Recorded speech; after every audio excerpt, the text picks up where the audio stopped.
Hello YouTube and the world. My name is Matt and this is my YouTube channel, Zephyr's Gambit. And today I am honored to be a DM for these fine adventurers who are coming along to play a fun game of D&D. Well, hopefully it will be fun. We are currently in a small village by the name of Juniper Town. And there are thatched roofs. Most of the buildings are packed dirt with some stone thrown in, with these thatched roofs. Very sort of mediocre. It looks to be a farming village of some sort. There are grain silos and things like that. And we got here, it is the halfway point between our starting point and the harbour town, or the harbour city, which is where we're headed as part of our unknown inheritance. We each have a writ that declares us a beneficiary to a will, and we are heading to get that money or whatever it is that is owed to us. We don't know exactly what is owed to us, but we're heading towards that. And we've gotten to this town and we've met the mayor. And not everything seems to be quite normal here. Would someone like to, for inspiration, tell us why? Well, because they're putting on a big murder mystery. Duh!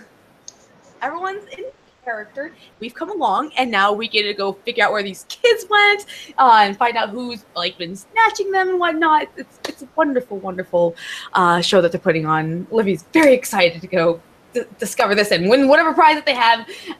Yeah. No, that is not what's happening. People are possessed. Something is wrong with them. It is not an act. So our party doesn't agree currently. So were you guys heading out of the town hall at the end of the session, or do you guys want to talk to the mayor for a little bit longer? No, please don't. I think we were on our way to, Livy's ready to go solve this mystery. She's not going to stick her house. Thank you. Let's see if we can find someone who will just get out of character just a little bit to give us more information about what we need to do. Because this is a little weird, jumping into a game that you don't even get the rules explained to you. Hi, Jet. But yeah. Am I out of the box suddenly, or am I still in the box? Actually, I have a fun idea, but Matt probably already has a really good idea for that too. Yeah, I will get to that in 1 second. So as you guys start heading out of the town hall, just as you turn your backs on Danzig and start for the door, he says, "Oh, it's fine to have such a group of adventurers. A message from the gods, perhaps. Praise be!" And as he says, "Praise be," you hear a shuffling coming from the temple of fixture, and the door opens, and a priestess ceremoniously paces into the room and looks around. Her eyes brighten as she sees the group of adventurers, and she'll look at Danzig Rockbottom and she'll say, "Praise be!" in a sing-song voice. Oh my god. Praise be! Madeline is just fed up, ready to go. Livy was just praise be as well. My ears are ringing. All right, so you head out to the street, and across the road you can see a tavern. It's a simple, rustic, ramshackle building with a creaking old sign drawn with its title, The Pig and Whistle. It has old saloon doors that also squeak in the wind. So you can see that there's that. There's also a number of houses. Other than that, pretty much that's all there is to this town. It's very, very small. You can see the glinting of the sun that's connecting or reflecting off the stream where the townsfolk were referring to where the kids were playing before they went missing.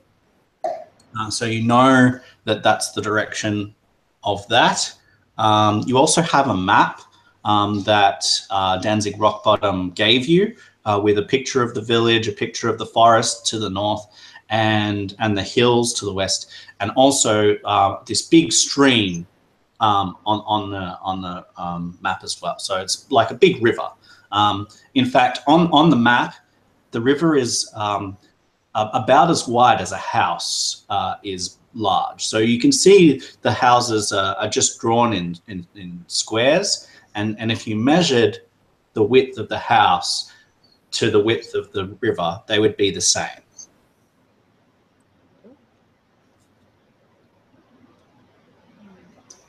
Okay. So it's totally up to you guys what you do. As you come out of the building, you see that that Sparky is playing with his device, and he would go into the tavern to see if he can buy a spring from them, from someone in town, because that's one of the things that he wanted to do to fix the device so that he could get Ustaz back. Because he wasn't expecting Ustaz to disappear. So he would go into the tavern. What is everyone else doing? Following. Let's go see if we can find someone to break character just a little bit. I'm sure there's a bard in there, okay? Bard will have some great tales. And, you know, I fancy a drink. It's been a long day. All right, so the saloon doors squeak even louder as you push them in. There are rustic tables and a bar and a rustic barmaid as well. She looks like she's seen her fair share of days. There are a couple of guys towards the back quaffing some ale. And you overhear their conversation. Did you hear about the Grue that stole the children last night? Yes, but maybe you could tell us the tale again. Several people gather around the old man. Oh, yes, it was many a year ago when I saw the Grue. He tells exactly the same tale as you've heard from the rest of the town and how it swallowed one of his friends. The barmaid looks to be 60-something and has rosy cheeks. Sorry, Livy's too engrossed in the story right now. It's really interesting. Like, tell me more, tell me more. As more people gather around, his story gets ever more grandiose. Madalena just rolls her eyes, and she's gonna see if she can gather more information, I guess. Who are you gathering information from? At this stage, there are these people at the back who are telling stories, and there is the barmaid. She's gonna go to the barmaid. Okay. And just ask her if there is if this creature leaves no tracks, so we can't track it, but maybe there's some speculation as to where this Grue might live or be. The Grue? Yes. So you'll actually ask about the Grue. The barmaid just shakes her head and says, I don't want to talk about that. Alls I hear every day, or every hour, is that old man cranking up about his stories about this Grue, and those poor people who have lost their families, lost their children. Imagine how they would feel if every hour on the hour, all they talk about is this horrible, scary Grue. I think it's terrible. Wait a minute. So,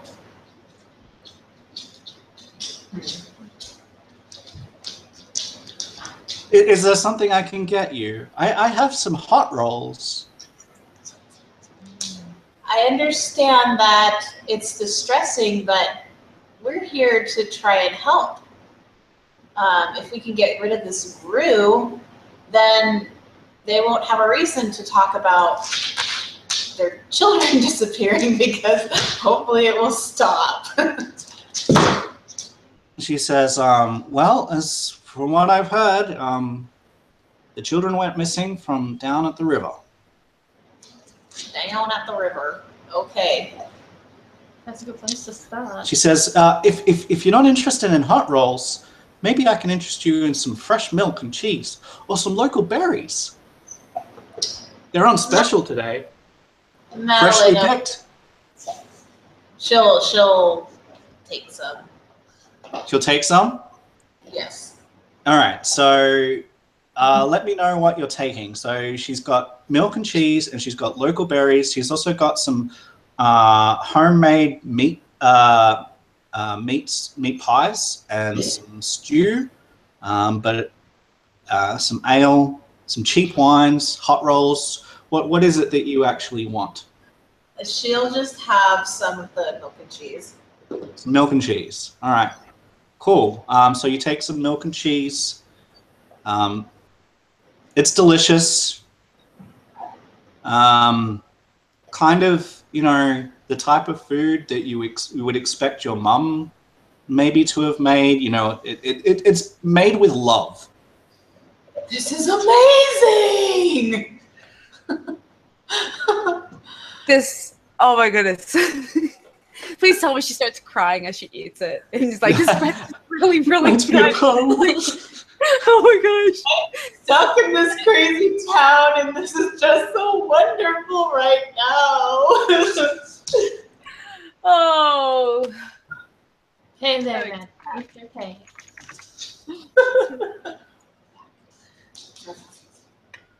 I'm gonna say after like the third or fourth rendition of the story, Libby will go join Cortana, see that she's crying, be like, what's wrong?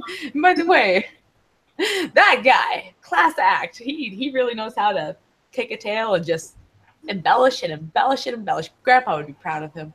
Meanwhile, Sparky has managed to procure a spring, and he starts to he grabs out his screwdriver that does have the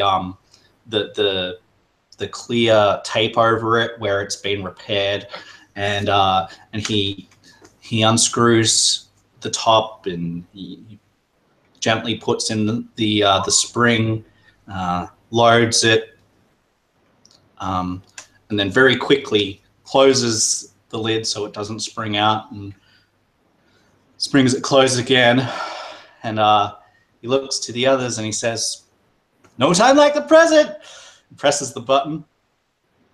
At which point, Ustaz, explain to me or to us the feeling of being sucked out of this location where you're in, and maybe explain to those who haven't heard what you've experienced while you've been here. Well, before this moment, I had been trapped in the place where I could barely see anything, but there was some light coming down. But all around me was tons of clockwork. And underneath me, there was no way for me to rest, and it was always vibrating at such a at a strange intervals that kept me disturbed. And it was also sensory overload from the fact that the clockwork was not working properly, and it was grinding to the eyes and mind. And I also hated being in the confined space, and I was unable to, I think we heard, but I could hear everything. But most recently, when some lady started I believe she was singing, and it just pierced my ears. Right before the box opened. Leaving the box felt like a suction on all over my body, like my skin was going to fall off and go out into space. And then I felt very wet for some strange reason. Okay, Ustaz will appear soaking wet before the party, and as he appears, also a giant gear, the height and length of Ustaz will appear beside him and will roll against the wall and will just like fall with a crash into the tavern and will break one of the tables and chair. And as he does that, Sparky will just go this bright color red and his mouth will drop. And then all of a sudden you see him shouting, "No, no, not me!" And he gets sucked into the device.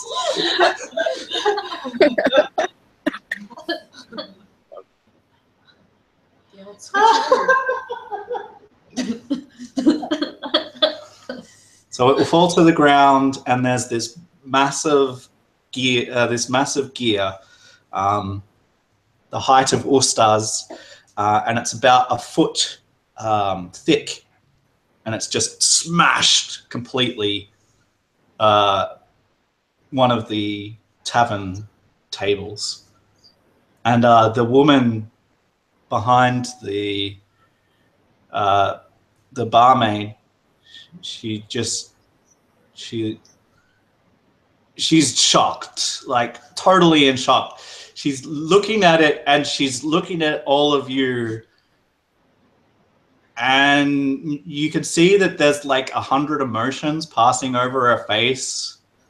Like, what the hell? Libby won't notice any of that. She'll be focused I'm on. so sorry, it wasn't my fault. Stars! You made it back! And you're like, hug. Oh, you are wet. Wait. All right. And she'll kind of focus for a moment and kind of mutter some words, and suddenly he's dry. And she's like, yes! I finally can do it! As she. You're sorcerer now? Oh, no. Well, I wish I could be. I've been learning a few spells here and there. It's just they haven't really worked out, but hey, it worked this time, so. So you're a witch? So the liquid that gets pulled off you, Ustaz, will, and this is unintentional, Mary, but it'll float up into the air into this ball of liquid and will float over to the gear, and then will just burst all over the gear, and the whole gear is lubricated in an oil. Okay. And she's just like, I don't think I'm mostly there. At least you're dry now. There was lots of those things. I was in a very small, very dark place, and should have seen how complicated it was and broken. Well, at least Sparky can deal with it from the inside now. It's gonna be really quiet. Except it's missing a massive gear. Not like that. Something out. He's The gear? Well, we can't really pick it up and give it back to her in the box, can we? It's too big. No, it's huge. And we can't really take it with us. If you can pick that up, Wonder, then all two. It'll fit through the door if you want to like roll it out, but it's going to take probably all of you to stand it up. I'm just like, I have an idea. See how it broke a table, right? Yeah. So maybe we can use this as like the tabletop now. Like Libby's just kind of like trying to like be like, wow, this is kind of awkward. We don't want to get Sparky out. Sparky technically needs to fix this, but since he's not here, we can just move these broken bits away and scoot this a little right there, and it's low, but I hear some cultures, they like to kneel down at their tables. It would make a great bar. The barmaid calls out and she says, if you can get that thing out of here, like as if like saying you have to, I will give you all fresh berries. I got you. Maybe you'll start working on pushing it out. Come on, guys, I want fresh berries. I want the wine. Let's do it. Yeah, so with all of you helping, you're able to stand the gear up and then just roll it out of the Carefully out, because I don't want to just getting momentum and crashing into something else. Where are we gonna put this? So I need here. everyone to make either athletics or survival checks. Your choice. I'll do athletics. So there's some dice down there if you want to roll yourself. She said you did. Yeah, you guys want me to do everyone's like doing survival. Strength, what strength?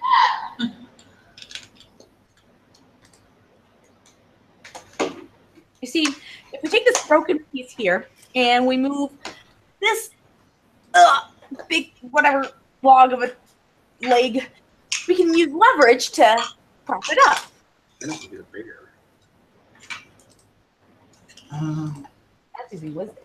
Alright, so I've got a Intelligence would be knowing that it's called leverage. Wisdom. 18 and a 3 and a 19. What did you roll? Which one? The 20. Yep. 14? Okay. So enough of you succeeded so that you can control the gear so it doesn't roll away. And it's certainly under your control. Madalena does not seem to be very good at rolling gears, but you know, she comes along for the ride. She's that person when moving, just sort of looks like they're kind of trying to hold the middle of a thing, but everyone else has the weight. Yeah. I'm helping. All hands on deck. Anyway, so you managed to do that, and you can park it wherever you want, and that will be fine. Maybe put it beside the tavern so we know exactly where it is. So we can come back to it when we come back from our quest. It's like, just park it here, it'll be right. Were the berries picked with love? Yes, the berries were picked with love. Critical. The berries were picked with love. She got her berries. All right, so you guys are outside. You parked. Berries. You parked the gear. What do you guys want to do now? Let's head to the river. All right. Ooh. You follow the map and the glint of the water to where the supposed wide river is. It takes up a good portion of the map, as I told you before. And when you get to it, it's a tiny stream that is hardly even worth pointing out. It's about 2 foot wide with rocks in it. So it's barely a trickle, but it is flowing. It is flowing. But it's by no means a river. A little stream that someone drew exaggerated on the map, apparently. On the shore of the river, you find children's footprints. There are wrappers of breads and meats and fruits that are half eaten on the ground, and indentations where they sat down. You can see a ball that it looks like they were playing with. Well, Follow the footprints. All right, you follow the footprints for a little while. There's an opening in the end of the forest. There are 5 sets of footprints of children playing in a clearing, and there is the forest beyond. The children seem to be fairly carefree, running around the area. There's just footprints all around this area. and they lead towards a cave entrance, and there's no signs of struggle. The forest wraps around the open area, and the ground is a little damp underfoot. Will you approach the cave entrance? I think we should throw a rock inside. Maybe see. What if you hit one of the children? Oh, we Maybe can go in so. there. Or throw the rock, let it hit a wall. It'll announce our entrance, and this Grue will come out. Did you know that it eats live animals? You can eat live animals. All right. So as you get closer to the cave entrance, it seems that the tracks of the children did stop at the clearing. Looking down at the footprints, you realise that two of the children seem to have a bit of a face-off. It looks like one of the children, who looks like a smaller body, was pushed to the ground by larger footprints. It's still a child's footprints, but larger footprints. And as you're looking, let me just see what you guys are saying. Sorry, I'm trying to. So what do we got? It eats live animals. I'm dizzy. Okay. Whoops.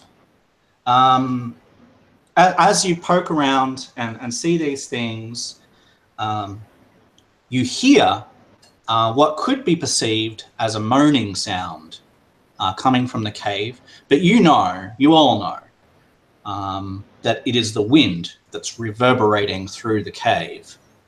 It actually looks like a fairly extensive cave network from where you stand, and it doesn't plunge straight into the rock, but it looks like some kind of giant snail shell kind of thing. It sort of goes in a big circle, so you can only see a certain distance inside.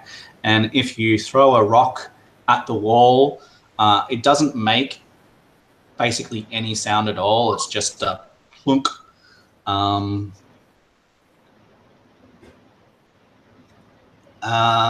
So you can see a little way into the cave, and the footprints go in, but after a couple of steps, they fade away.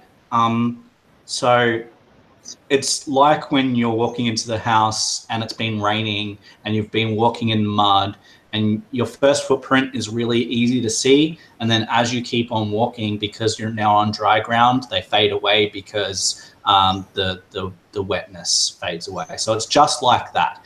These kids have obviously walked into the cave. There's no footprints back. However, the footprints do fade away after a few steps, and they lead directly into the cave, which is about 15 feet across.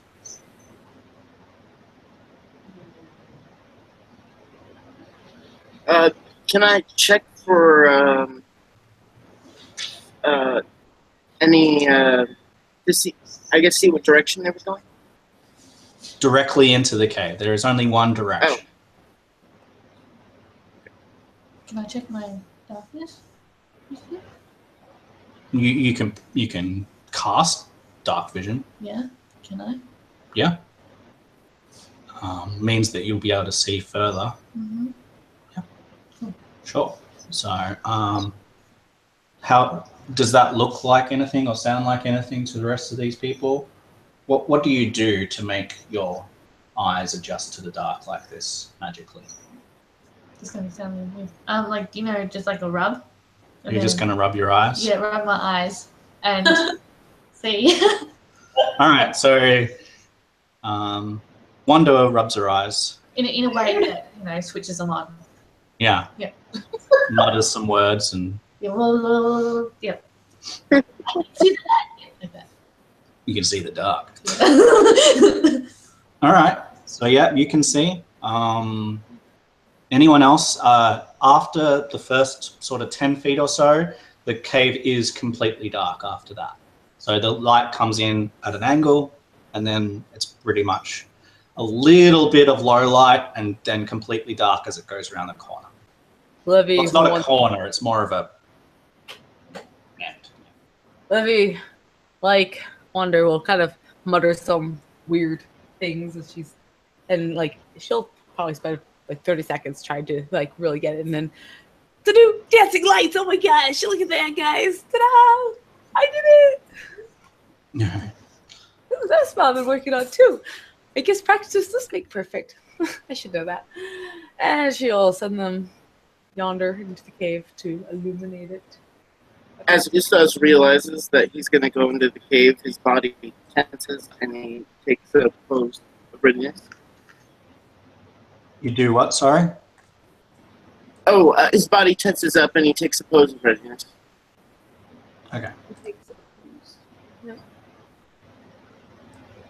If Livy noticed this, she'd totally like offer a hand or something. Just like, come along, don't worry, I'll protect you. So I've taken you all. Now, please ignore the blood stain on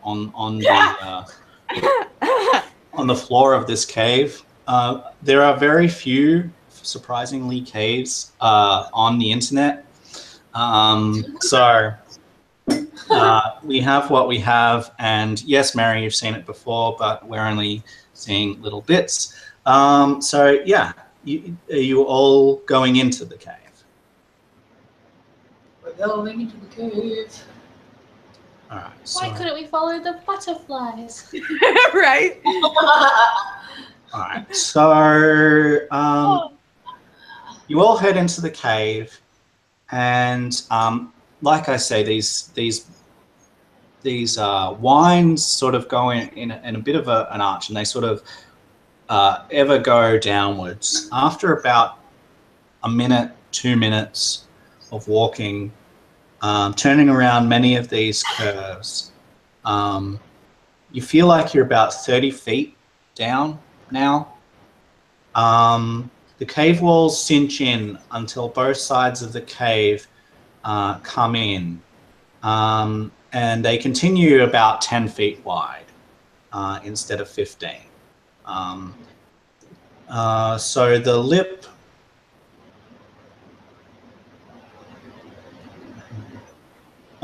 comes around from the ceiling, and the surface is relatively sheer of the walls. The roof in this part of the cave has gotten very rocky. It's strewn with rocks. There's stalactites and stalagmites growing from the floor and from the ceiling that are hanging or growing. There's no light apart from if someone has a torch. Obviously, Wanda can see perfectly. The rest of you, if you don't have dark vision, if you have dark vision, it's only very, very low light, so you can make things out, but it's all black and white. And if you don't have dark vision, then you cannot see anything without some form of light. Livy like casts light. You'll cast light. Okay. Dancing light. Dancing lights. So you can see with the dancing lights. Did anyone pick up the box? Oh no. Nope. Nope. Just left it in the tavern? I would have grabbed it. I didn't explicitly say that earlier, but I would have grabbed it. Okay. Important. All right. So you can have it. The box bear? As you see these dancing lights and things, you hear a would you have it in your hands or in your pack? I would have it in a bag on my hip. On your hip, yeah. So you'll feel it on your hip, moving backwards and forwards, like it'll start jiggling. Tickles a little bit. I think he's excited. So do you just leave it where it is at this stage? I'll pull it out of the bag and put it up to my face. Hey, Oh, Sparky! As you pull it out of the bag, it's glowing, like Tinkerbell. Oh my god. I believe in Hey, I got a little light come out of here. Sparky, is that you doing that? I appreciate it. Oh, sweet. We can use that to explore deeper into the cave. Well, you've also got the dancing lights as well. But so the dancing lights move according to Mary's or to Livy's command. So they just sort of fly around. What colors are your dancing lights, Livy? They're gonna be non-exotic and just standard whitish, yellowish. Yeah, Dog. off-white sort of colors. Yeah, the glow that's coming from Gonna be like on the lantern. box is literally golden. It is Tinkerbell all the way.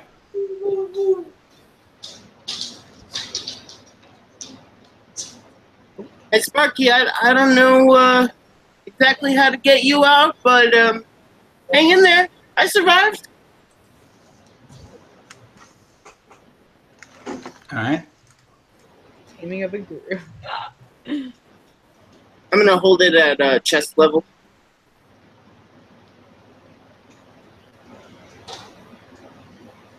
Hold it at chest level. All right. Cool. So yeah, you can. So yeah, it's 10 feet now, wide, and all of these stalactites and stalagmites. Is anyone doing anything else, or are we just? I'm staying very close to Wonder. Livy's probably going into stories about the legends she's heard of Grues and whatnot, and just like being very serious, but then like at the very end, yeah, they eat live animals. But that's totally like good thing they're not real. Like, goodness, how awful it'd be to run into Grue. I can't wait to see what kind of costume material they used on this. Oh my. You stars So, yeah. would sorry. Oh, you stars would pick off of some of the rock to see what kind it is, and maybe taste it for All right. clarification. Yep, go on. Go ahead. So you would taste it. Yeah, try to find out what it is. All right. Sure. So the rock tastes of rock, surprisingly enough. Dirt, and it's a little bit moist, and there's some salt as well. So I'm sorry for clarification. I meant like just find out if it was limestone or any. As far as you can tell, it's just earthy rock, but it's got a salty taste in addition to just being stone. It's, I don't know, just yeah, stone. Okay. No special. This rock tastes like stone. Yeah. Tastes like home. So ignore the bodies on the floor. There are stalactites and stalagmites. Yeah.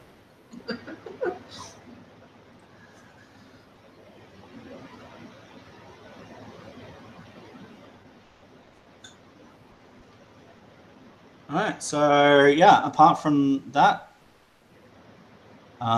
looks like the area, like the way ahead, does widen out a little bit again.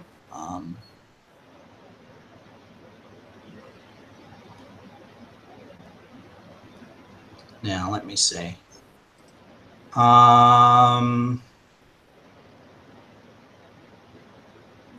Stars, take that rock out of your mouth.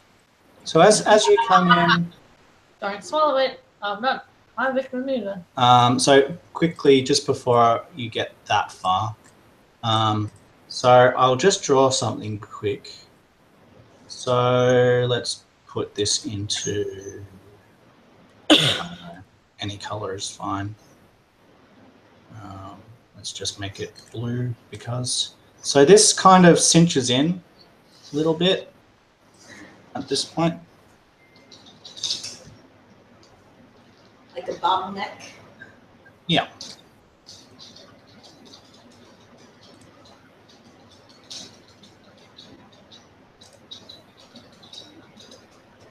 And I think I accidentally deleted Emily's token. I didn't know that's Good powers. job. Oh my God. I have control over Styles as well. You shouldn't. Oh, I do. I'm moving him around.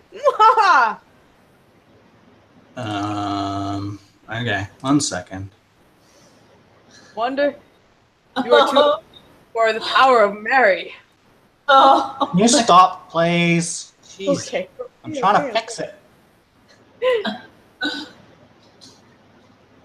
I'm drunk with power. I'm sorry. It must be very sweaty up on you.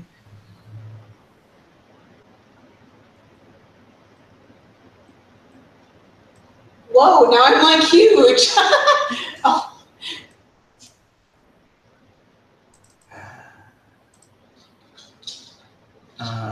Emily, and we see those things, and we represent Elena Shaw.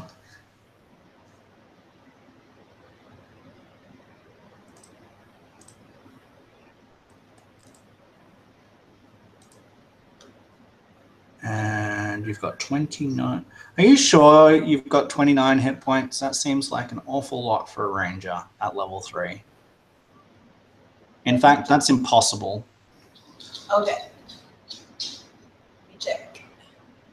So you should have had 9 at first level, 6 second level, which would make it 15, and another 6 at third level, which would make it 21. Okay, I'll just change it for now because I'm not sure what happened. Yeah. Cheating. Cheating! Emily, what's your Constitution bonus? 1. 1. So Rangers actually have D10s. So it'd be 11 at so first level, then plus 14 for 25? 35? 25. No, 25. My bad. I'm thinking So of leave it? Or what do you want me to do? 25. 25. I've your bar is correct. Okay. Okay. So anyway, so there you are. So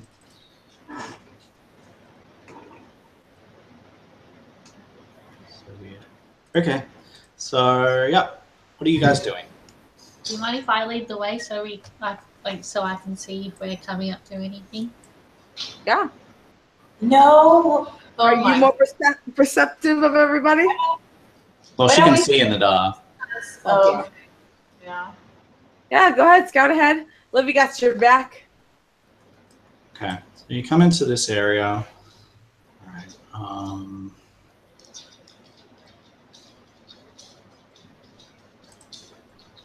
So it opens out again.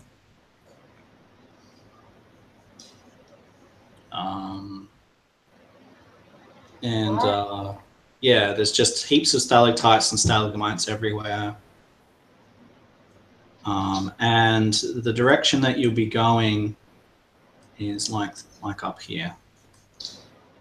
All right. Livy just wants to jump around.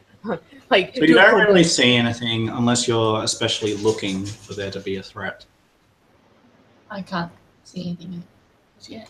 No, so you're seeing just stalactites and stalagmites everywhere. What kind of sounds are there in the cave right now? Again, there's the same weird moaning sound that you think is just the wind. Well, you know it's the wind. You know, all of you, like, it's completely sus as, like, you think someone who is not in full control of their right mind might think it might be moaning of a creature, but to you, it's like, no, it's just the wind. Just the wind. All right, so you're making your way up here. Yep. Dodging all of the stalactites and stalagmites. All right, so we'll do that. All right, so as you get to there, you see ahead that again, the walls are closing in again. And there's another, they cinch in again, so there's another sort of choke point coming up. But as you're moving towards it, all of a sudden, you see movement for a second, and then everything around you just goes dark. And I would like everyone to please make me a nature check to identify what it is that you just saw move. So you can roll for that. So on your sheet, you have a +0 on nature. You got a 16. That's pretty good. What's everyone else got? Emily is 15. Pretty good. All right. So let's see. All of you will remember what you saw. What? Oh my. All right. Oh my goodness. So let me just Surprise. 1 second. Okay, so you saw these dark things separate from the cavern roof. They look like leathery squids. They have bulbous eyes and tentacles, and they float like a squid would in the water, but they're floating in the air like that.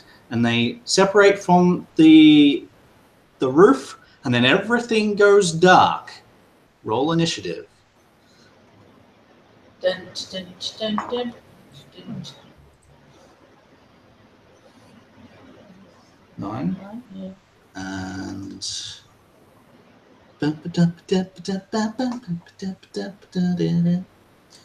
okay, let's get rid of Sparky. And that thing.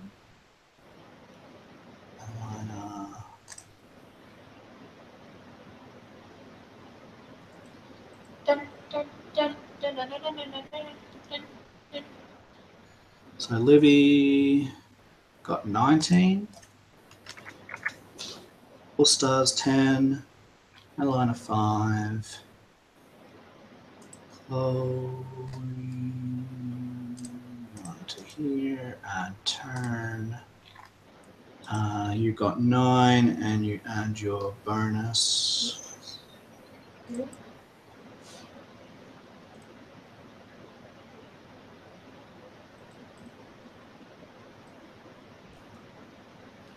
Which is 2. So you're at 11. Can I grab a die?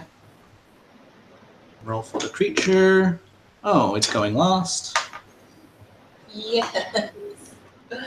Oh. Okay, so token layer. Now, I'm going to show the players these, but at the moment, you guys do not see them, as far as your characters do not see them. Okay, so they're not going just yet, so I'm going to pull them away. You are in complete darkness. So in order, I think we're all in order. I will just add these guys, add turn.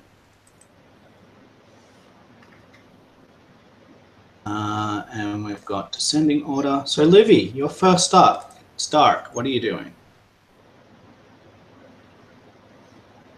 I'm muting myself first, but she is trying to figure out why she can't see her dancing lights and nothing else around her. And it's like, and she'll kind of do the spell, feel the energies of it, and just like, why is my spell not working? I can feel it. Are you guys still there?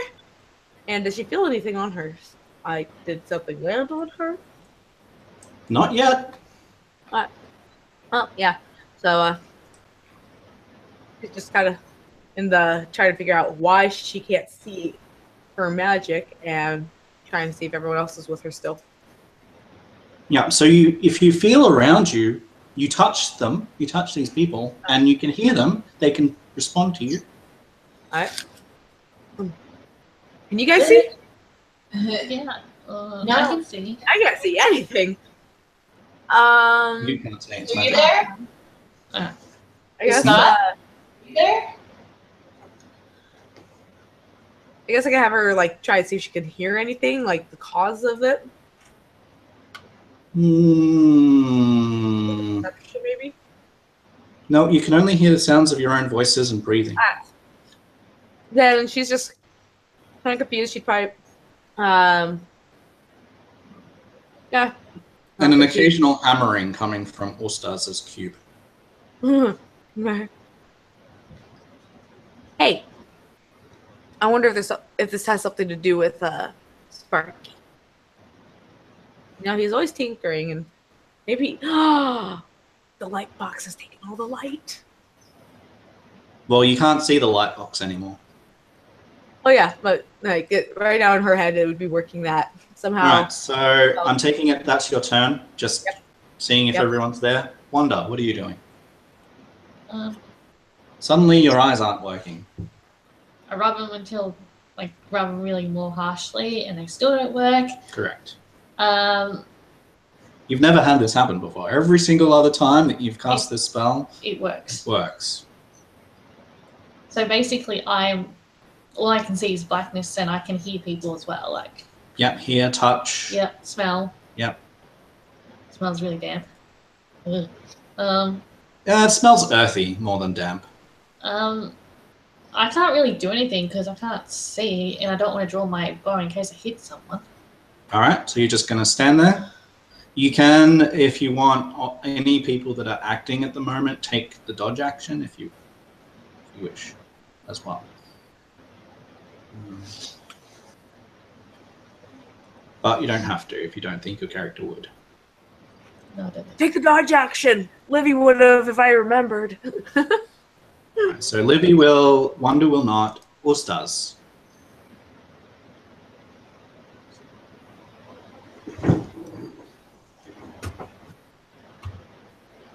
I cannot hear you. I don't think you're muted, but no. Just reload for us.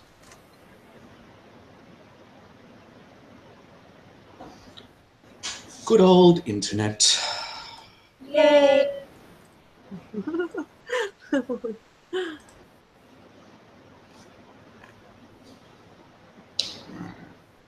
No. I don't know what's going on. I heard an adjustment of a thingy. A bubble.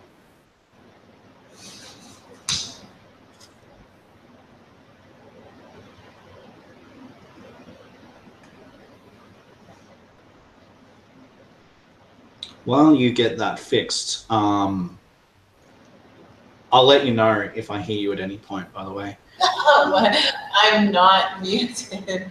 You're not, yeah, I know you're not muted. We just cannot hear. Is it just me or is everyone else, can everyone else not hear him? Okay. Okay, good. It's not just me. I can see him saying something, but I don't hear him saying something. Yeah. All right, so I'll go on to... No sound! I'll go on to Madalina while we try and fix that.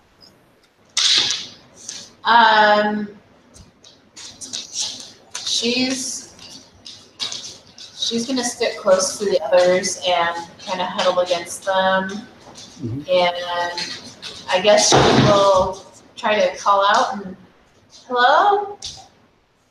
I'm right here. Well, the party can definitely respond to her, so, yeah. Yeah, Well, she's not talking to the party, she's talking to whatever. Talking to the darkness. Yes. Libby's talk gonna to talk to her. Talking to the darkness. The darkness does not respond. Aw, no fun.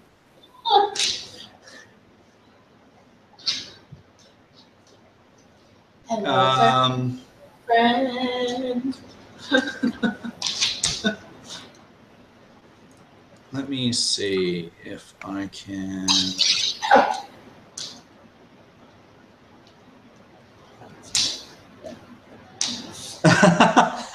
I want to grab my viol and play the shrill note. Okay, you do that. Sorry that we cannot hear you. It's really awkward. So yeah, you do. Yeah, you grab your viol and you just play random shrill note. It doesn't. It echoes ever so slightly, and for Sparky, it is ridiculously loud. Yeah. In fact, as soon as you strum the thing, you will feel your cube, the cube move, and you'll feel it sort of tapping from the inside, feverishly. All right, let me. Too many things. All right. I can chat. Yes, you can. Cool. So, so that happens. Other than that, you don't notice anything. Do you want to move or anything else? Take the dodge action. Just write yes or no for me for the dodge action. Has anyone else done the dodge action? Maddie, Yes. did you dodge or not?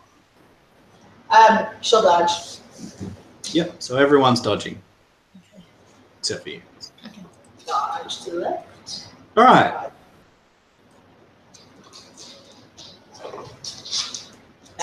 Do you want to take an action, Jordan, as well? Like if you're spending a key, like there's no reason to spend a key if you're not going to take an action. Just saying, and you want to keep those. What? I'm not really sure what I can do. Well, you've dodged. That's like while you're in darkness. So okay. Options are walk in a random direction to try and get out of darkness if you can.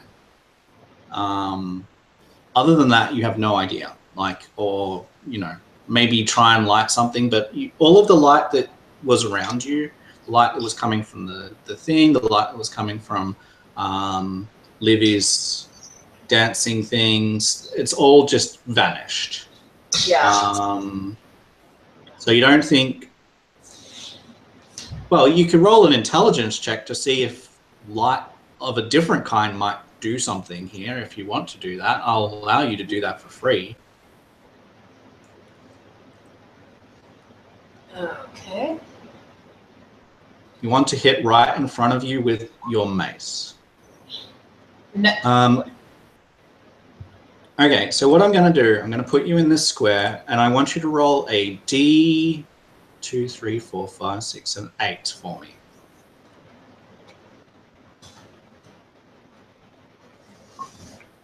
Three. 1, 2, 3. You strike at nothing. Wait. No, I was rolling an intelligence check to see if the light, if there was some other light that could be that might penetrate the darkness. Okay. So your intelligence check.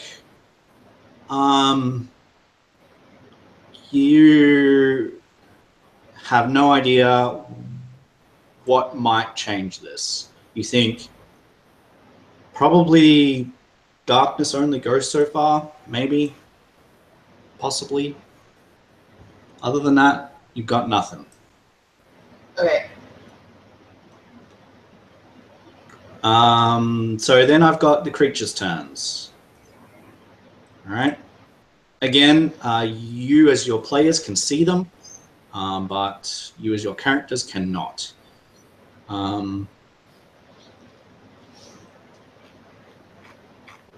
Just go crazy and just say you whack it. So, Children. all right. So I've got advantage against you, and it straight rolls against everyone else because they are hidden, and that's cancelled out by your dodging. Got advantage against Wanda. So it's a 15 to hit you, and I believe that will hit you, right? If I remember correctly. Yes. Oh. All right, so you will get hit. As to everyone else, Madalina, I've got a 12 to hit you. It's I've got a 11 to hit Mary. Olivia. Miss. And I've got lots to hit Ustaz. So everyone's gonna get hit except for Livy, correct? All right. Feel that in the morning. no. So what happens is, can you grab me a D6? Yeah, oh. The normal die. All right, those that got hit will take 5 bludgeoning damage. Oh. And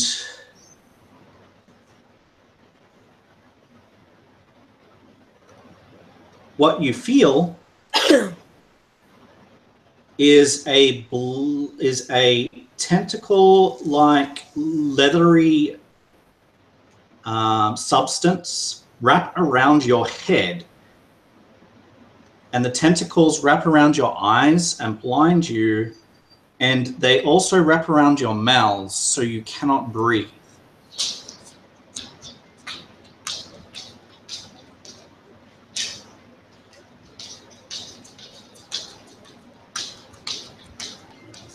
So you all have this weight and a leathery thing all on your heads except for Livy.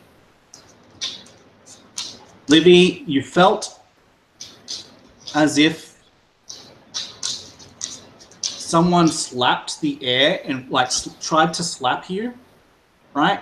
But you felt the breeze of the slap in front of your face, but nothing happens to you because it didn't hit you. But she hears everyone else. Everyone else is going because they cannot speak. Okay. They're And and then I've got Livy's turn. So yeah. So I'm thinking that hearing these muffles, and she kind of reach out to them and whatnot, just kind of like, what's going on? Why are you? And then feel this thing like, what is this? Oh my, this is awful. And she will, kind of like with the one hand feeling like that it's covering and like the how high up it is, like. Logic says this is smothering them. That's why they're muffled. And so she's pulling out her rapier. She's going to try and cut along the creature. which one? The one that the one on Madalina. All right, so I'll bring her a step closer just so that we can facilitate that. Okay. All right.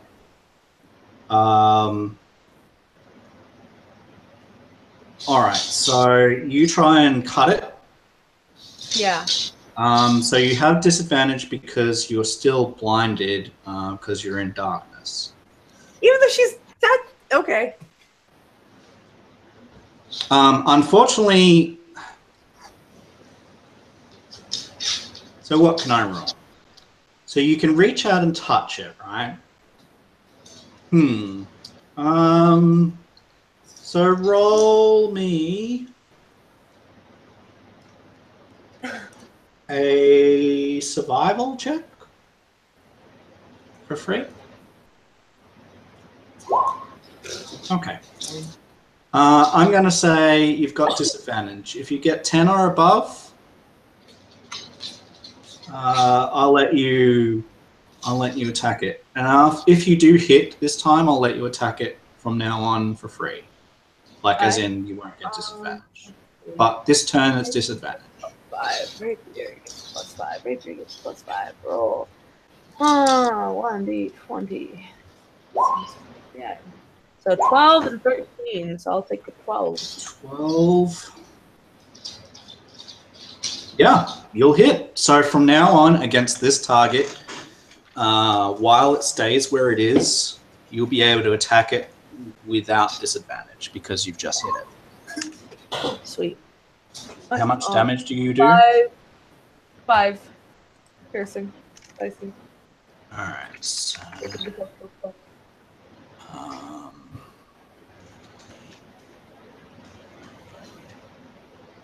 Sophia, come here. that was the one that's on Emily, correct? Liner. You did 5.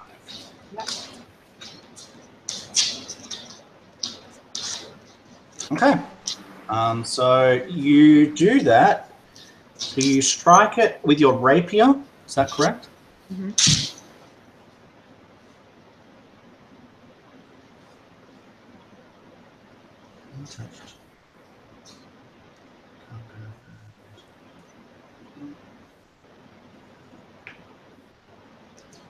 Okay. Can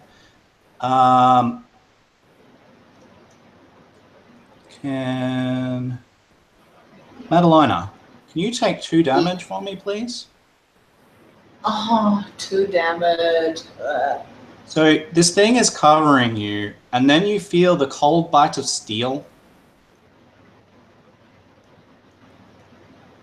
coming through the creature and into you. And then it gets pulled out again.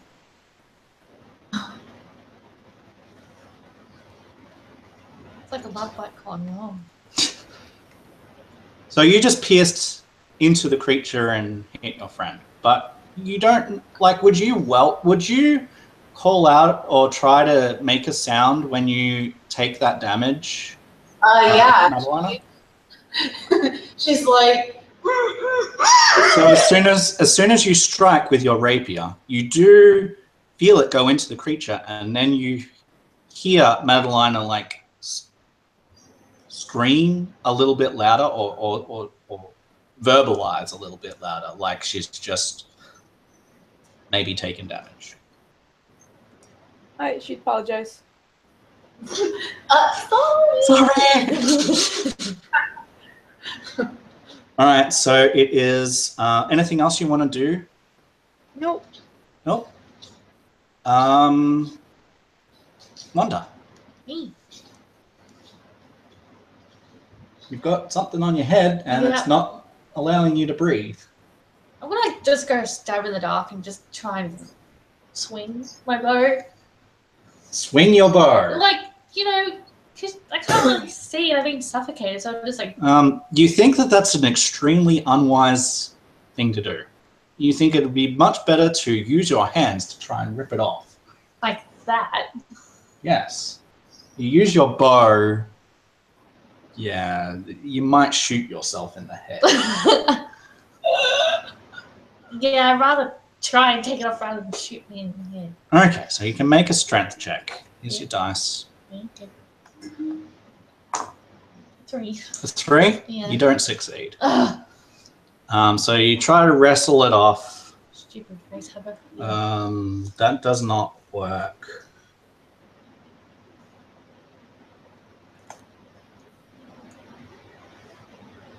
Anything else that you want to do? You can move if you want to. Probably like go against the wall and just whack it. You want to walk against the wall, try and Just find like, the wall. You know. Okay, roll a d8. D8. No. That one? This one here. 7. 7. Please, please, please.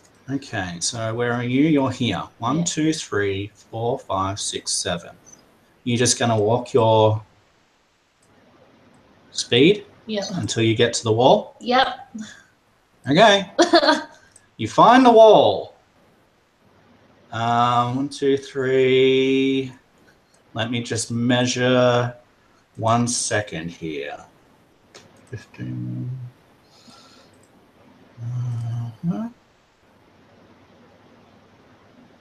You are out of the darkness. What you can see and what no one else can see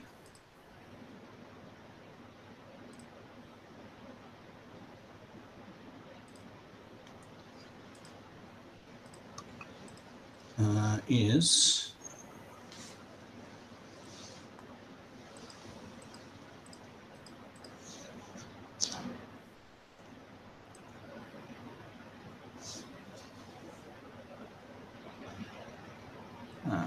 hang on. Sorry. Ignore that.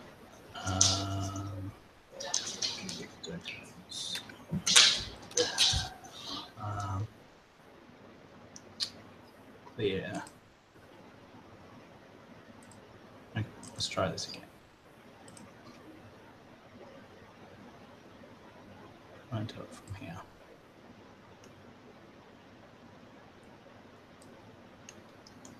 Okay. Yep. You can see that all of that area there is dark.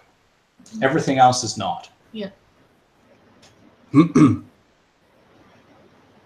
You can see half of a creature over here. Yeah. And you cannot see any of your friends, but you know that they were in darkness and you were just in darkness and you just moved out of that darkness. And it makes sense.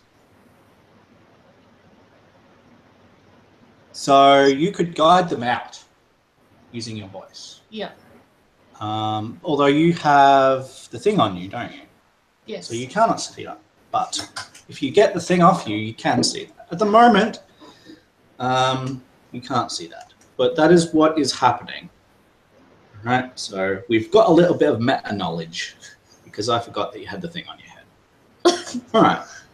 That's why I'm so quiet. Yes. All stars.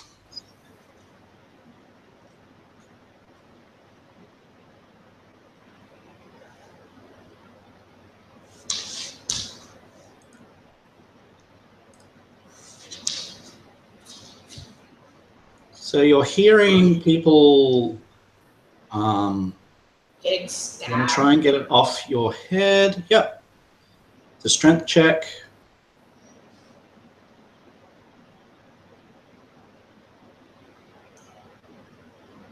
Yes, you succeed. You pull it off your head. It is still dark, but you are not you're not suffocating anymore.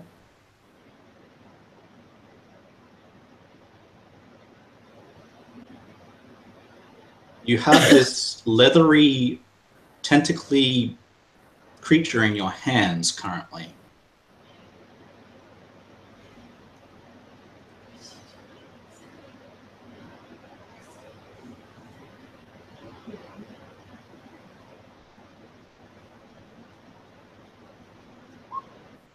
Throw it as far as you can. I guess roll a d8.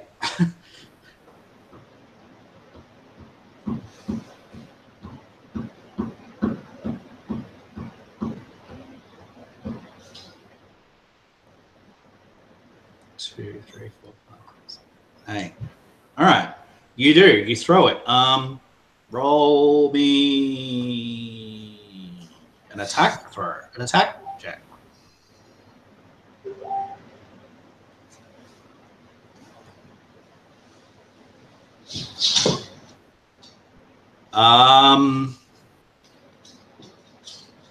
Yes.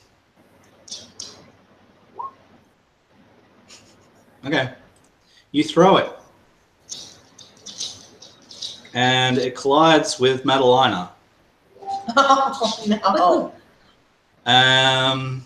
You take 1 point of damage, Madalina, from something that just catapults into you. Just one. Just this leathery mass just and it sort of takes the wind out of you for a second, but not too badly.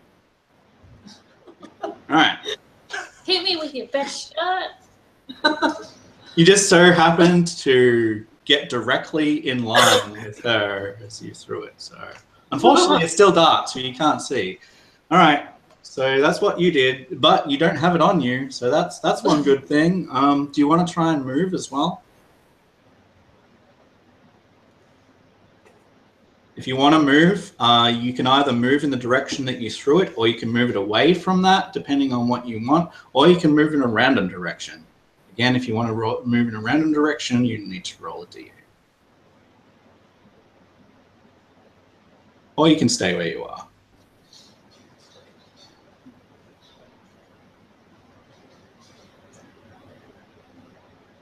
You will go forward.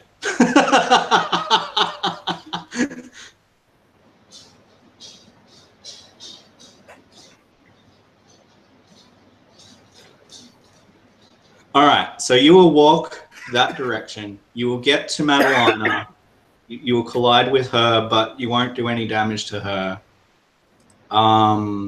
Thank goodness, God. And you using a Kai to dodge. Okay, sure. So you are here now. You've managed to move all of 5 feet. Unless when you collide with her, if you want to move around her, you can. It's up to you. Yes, we'll do that. So we'll go here. And then keep going in the same direction, maybe. Do that. Sure. All right, you come out of the darkness. And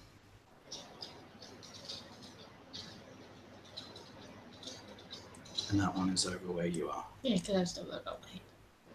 You can see Wanda. She has walked into a wall and she has a thing on her head. But right now, that's like all of your actions. So Madalina, you still have this thing on your head and something else that feels exactly the same collided with you, like as if someone threw it. And does she have this is how I'm thinking the situation's going down right now. This thing's on her head. She's freaking out because she got stabbed by something. Now something's collided into her. She's going to take a swing at one.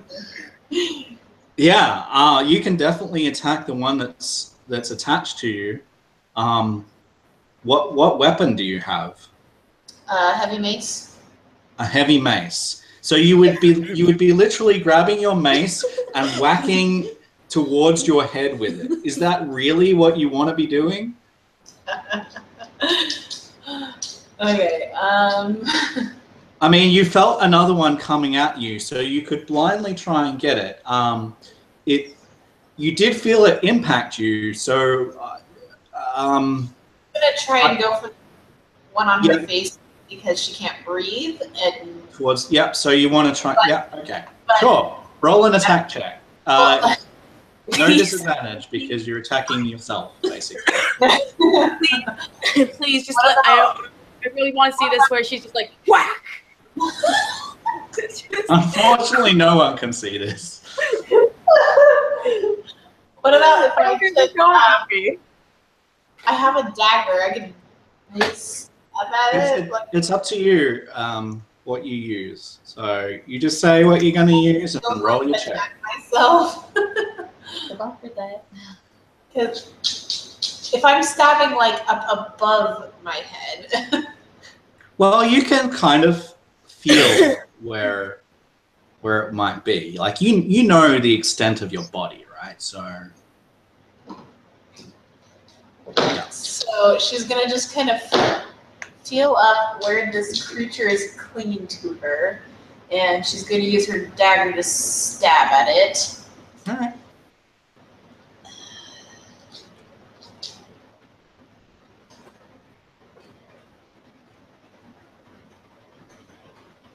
Hopefully this works.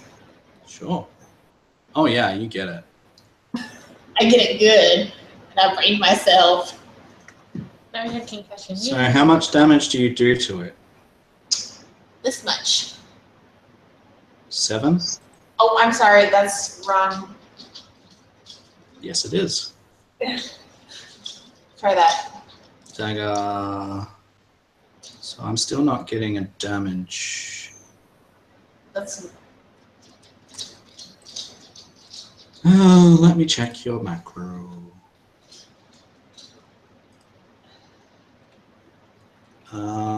Dagger.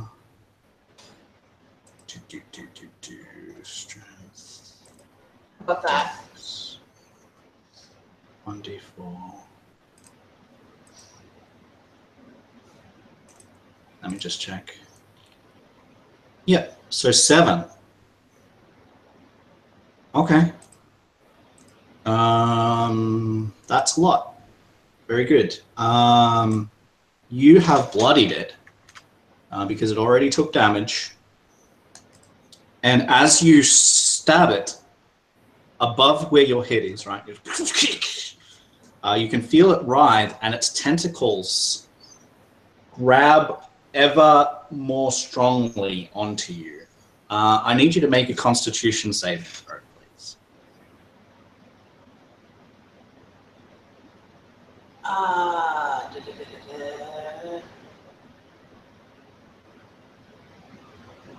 Do I just click on my Constitution modifier?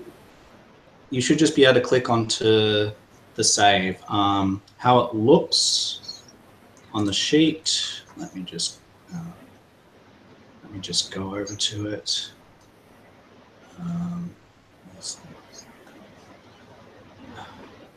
Got too many things open. It's difficult. There it is. So on the left-hand side of your sheet, there's saving throws box.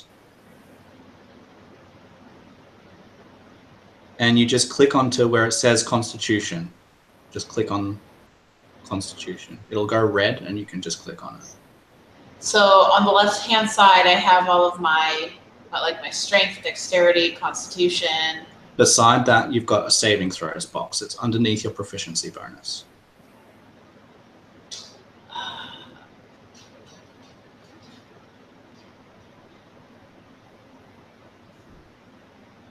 Are you in core? Character sheet core? Yeah, I'm in the character sheet, but I'm not seeing the saving throw. All right, so just roll a d20 plus 1.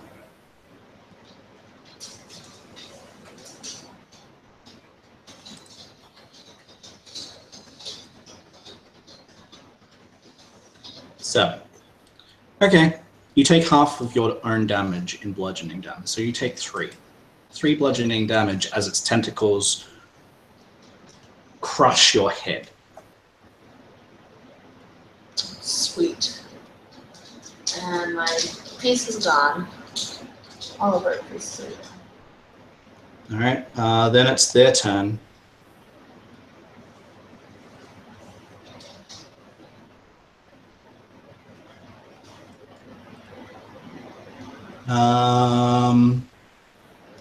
Okay, the one against Wanda. Yes. Will hit you. One against Madalena will hit you because, you know, the one against Livy. Livy, that's a 13. AC is 13, so I think that hits. It hits you. Okay. That is unfortunate. And this one will fly out and try and grab Ustaz again. And it hits him. God, I am rolling stupidly well. Stop it, Matt. Yeah, let you do it. Whoops. Grab me the D6 again, please. Thank you.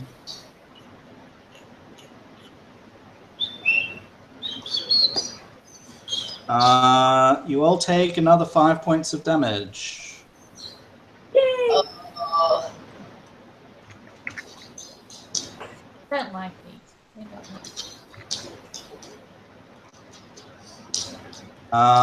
And obviously you all got hit, so you're all got these things attached again.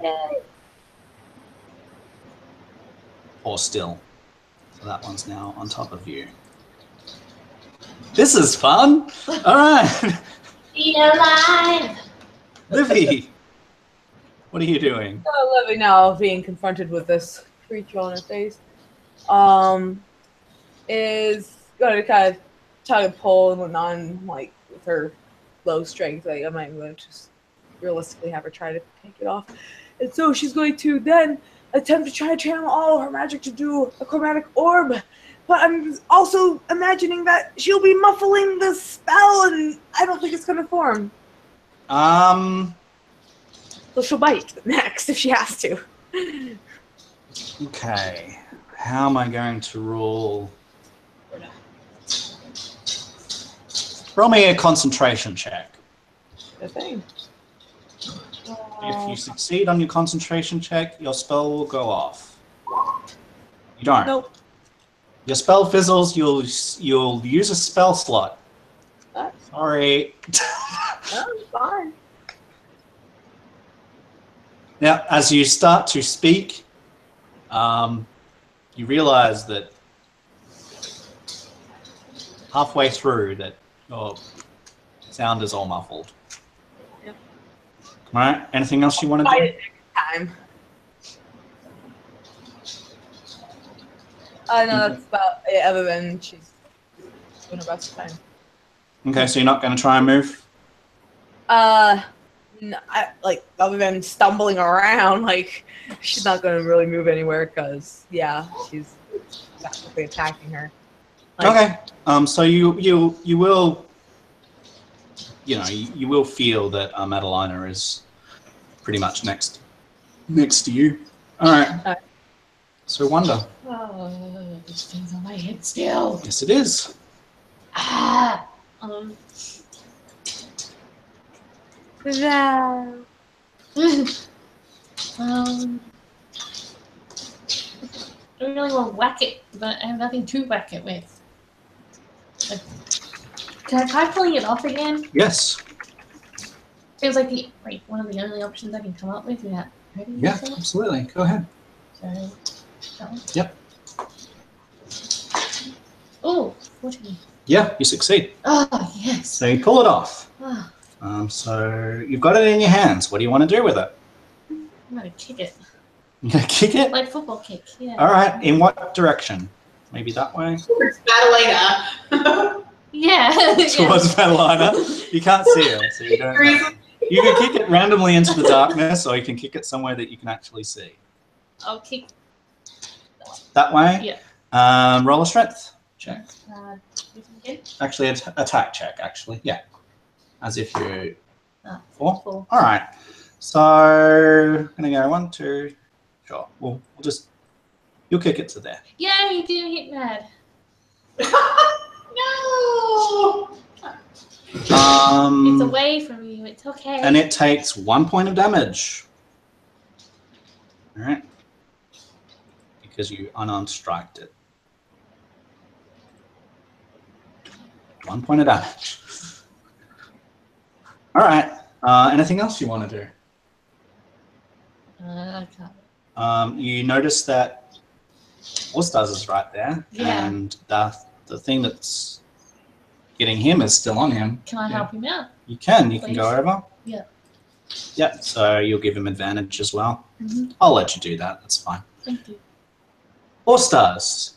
If you want to try and rip it, you can hear that Wanda is right next to you, and she's like, "Try and rip it off. I'll help." Like a Band-Aid.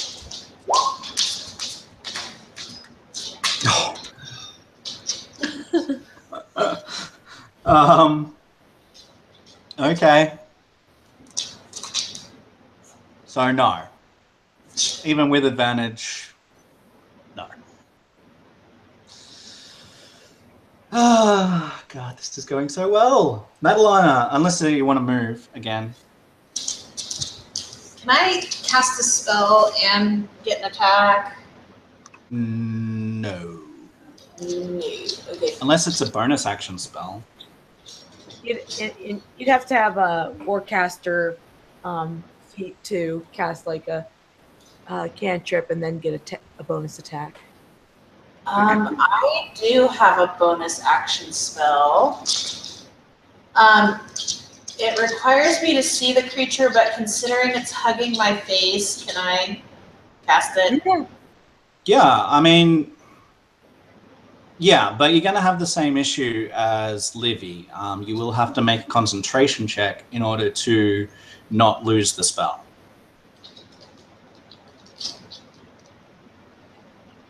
While it's hugging you, anyway.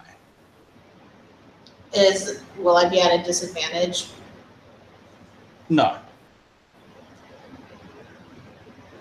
Okay. I'll give it a shot. I want to cast Hunter's Mark on the creature. Sure. That's hugging my face. So a concentration check is just a constitution check. Okay. So it's the same as what we did before. Yeah, sure. Okay, so it allows me to get an extra 1d6 to my Yes, it does. damage. So I'll go ahead and stabbity stab it again. Stabbity stab.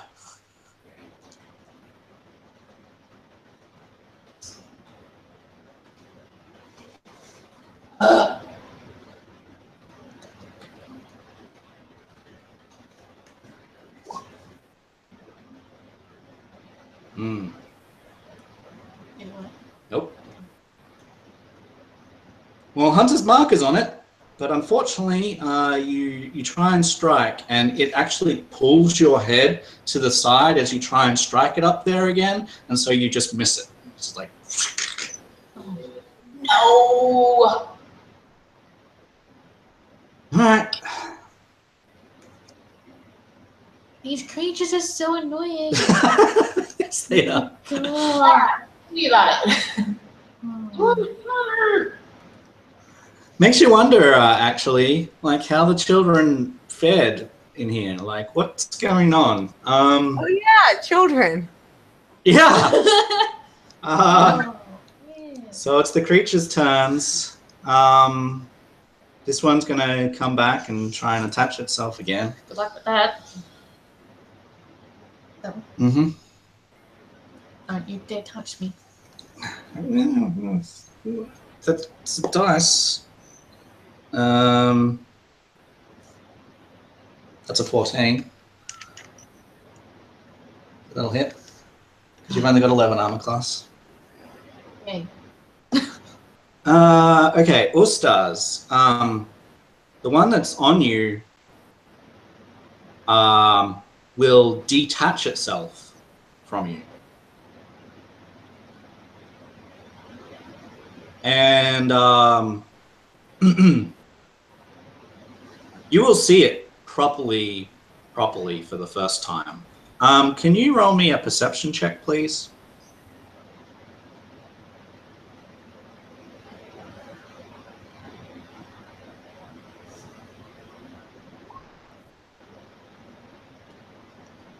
All right.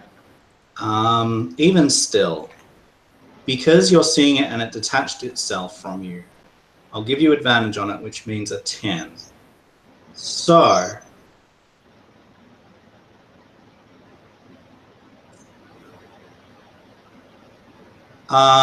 you notice something very strange, Ustaz. Probably, you may have read or heard about creatures like this. You know that they're called dark mantles, usually. These things might have been actually fairly frequent where you come from, being, you know, caves, underground.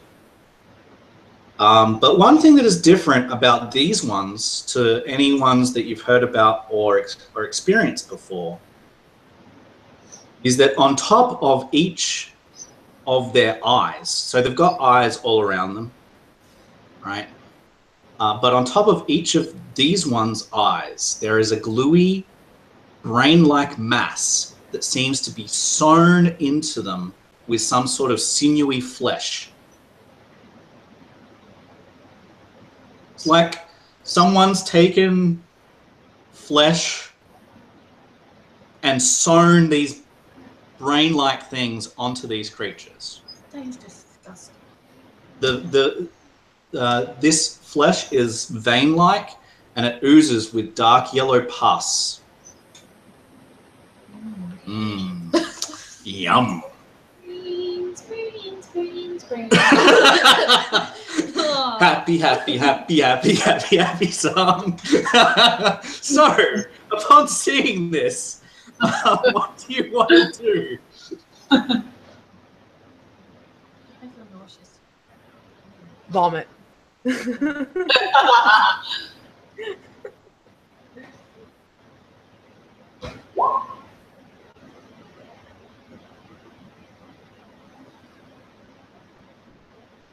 creature's damage. Strike it with your mace. Okay, go ahead and make an attack. On the brain. All right. You may do so. Let's see if you can hit it. Oh, yes, you can. You hit it right on the brain. And the whole thing just collapses.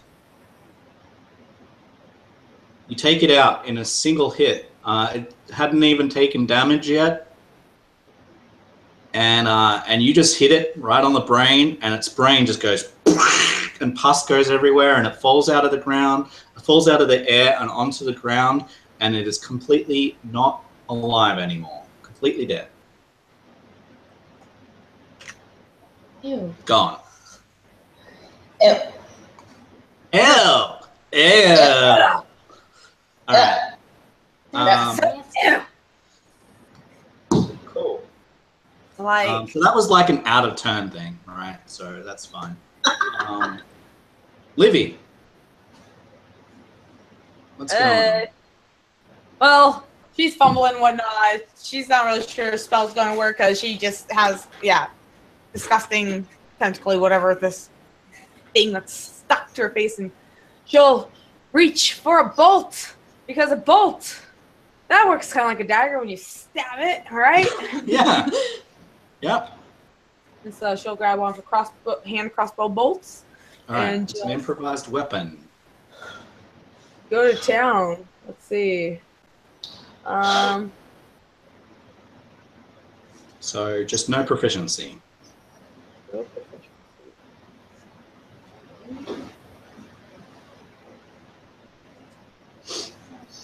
My pink Mary.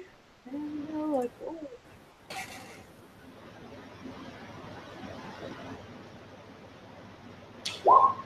Yep. And, hit it. roll on D4. For 2 damage. Okay. Oh, yeah. She's gonna make it a pincushion eventually, but we'll just stick with the 1. So Mary has damaged her one for 2 damage. I want to breathe. Mm-hmm. All right. Anything else you want to do? Stumble a little bit, but no. Trying to like balance herself with this weird thing that's probably also crushing her. How heavy are these things? Are they like jellyfish size? Yeah, they're like, yeah. They're more like octopus size. Okay, not okay. jellyfish So size. Like Pacific. not terribly heavy or anything. So they're big enough to encapsulate your entire head. So yeah, 2 feet, I guess, something like that. But yes. Cool. That's that. Wonder. So I kicked mine. Yeah. Yep. And then it came back at you. Can I hit it again? Yeah. Don't see why not. What other weapons do I have? Do I really have that? That is a very good question. I don't know.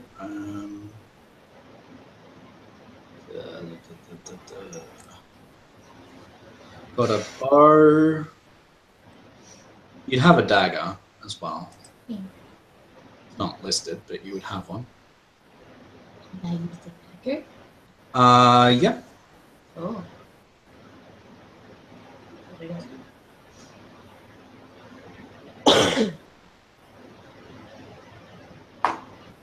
Yep. 15. You hit it. Yes. So D4. The pyramid. Pyramid.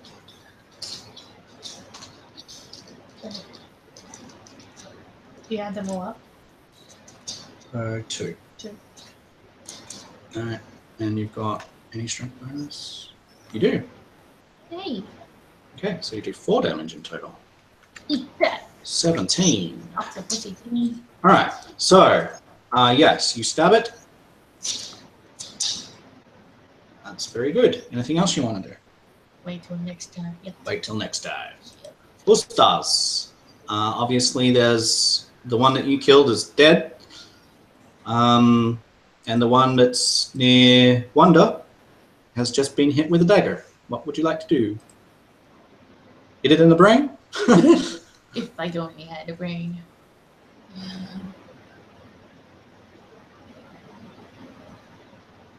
You can also tell Wanda about its fatal flaw.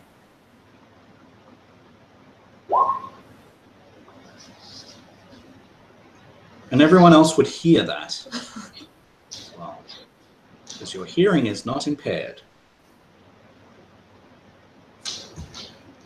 So roll your attack. So as he's telling me, can I hurl? Can you hurl? Yeah. By all means. Adelena's like,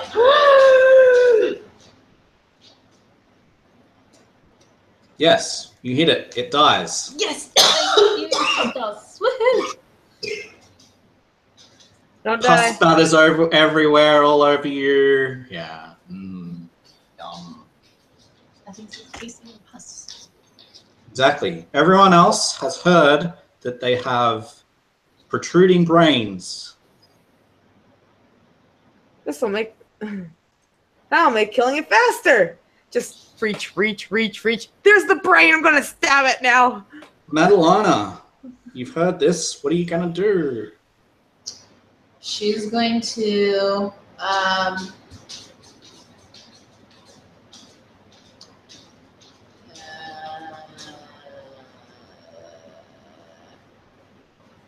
the cuff look. She wants to like reach up and see if she can feel where its brain is, and then stab there. Sure, you can do that. Go for it. Libby's high-fiving, but not really. And remember, you've got Hunter's Mark up as well. Please. So, okay, roll your attack. Yes, you succeed. Yay! Brains everywhere. I'm gonna have a brain shock. And it was still on you, correct? Yeah. Yeah, because it was still on you, you are now covered in pus. Ugh. Woohoo! It's Just raining. another day at work, right, Emily? Huh? Just another day at work, right? I'm still whatting? Just another day at work, right? Oh yeah, just another day at work. All right, the one that is remaining that is still attached to Livy, is that correct? Yep. Yep. We'll continue to try and choke her. That's not very I nice. wouldn't do that if I were you. So, I wouldn't do that if I were you. No, it does not succeed. Good. So it will lift off when it does not succeed, and will try to get away from you. You have an attack of opportunity because you can feel where it is going. Ha. Stab you, but No. not really. It will fly out of the darkness And this way. Actually, it will go. We'll go 1, 2, 3, 4, to there. All right, so both All-Stars and Wonder can see it, but everyone else who is in the darkness cannot. Livy, it is now your turn. You know which direction it went. She will move in that direction. All right, so you get to here. You can see it there. What do you want to do? She can see it. She's going to go for the soft spot, but this time she's going to just flip up that hand crossbow and load it properly and pow. Sure. In the brains. Brains. Oh, yeah. Yep. Splatter. That's so gross. Right, in the brains. All right, so you have managed to de-brain all of these creatures. They are all lying on the ground, covered in pus. And me. And as soon as the last one dies, the darkness dissipates. That area is no longer dark. Hey, we can see again. I see the light surrounding us. Madalena just kind of shakes off.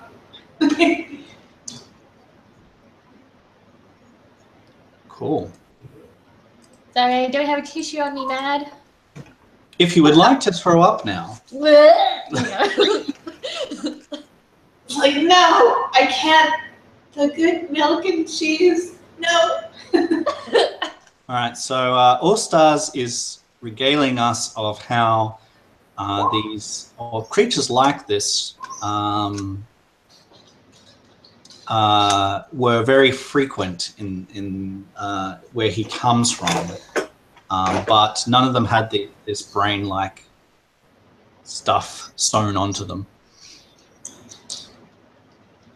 Yes, you recognize them. Maybe it's up to you whether you've actually seen them before or whether you've just read about them. I don't care. It is totally up to you. You know your character better than I do. So, but all people will have either heard or heard of them or encountered them. The thing that's different is that these ones have this sinewy brain attached.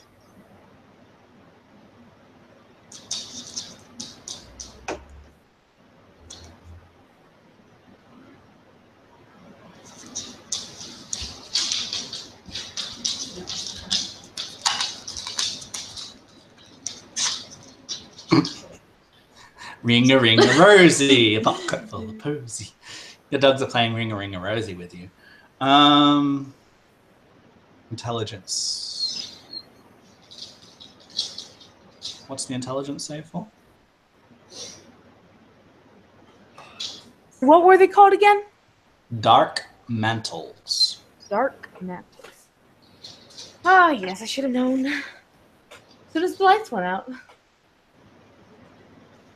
Well, you weren't expecting them. Yeah, I know, They but surprised still, you, for her. and then you had stuff on your heads. So I know. in the confusion, you kind of, yeah. I know. But my character, I should have known. Yeah. So. Yeah. Cool. So here you are. What are you doing? Let's see if we can even moaning get a lot more stronger. And hopefully there's none of those. The moaning still happens, but it's no stronger and it's no different to what it was before. It's just like whenever the wind blows through the cave. Who's with me? I'm going forward. Let's see. I am. Madalena's gonna follow Wonder. All right. And Liv will be tagging along with her dancing. I don't see any of the pieces on the map, so I have no clue what's going on. I know, that's on purpose. Oh, okay. Because this isn't an exact science, this map. It's like just, yeah. Alrighty. So we will continue on. The distance between the walls continues to get thinner and then widens out and then thinner and then widens out several times as you're going down and down and down into this cave. It's about another couple of minutes that you head down until you see a large open cavern.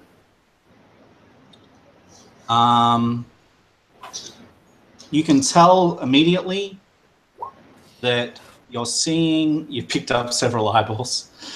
You can roll a survival check for those eyeballs, please.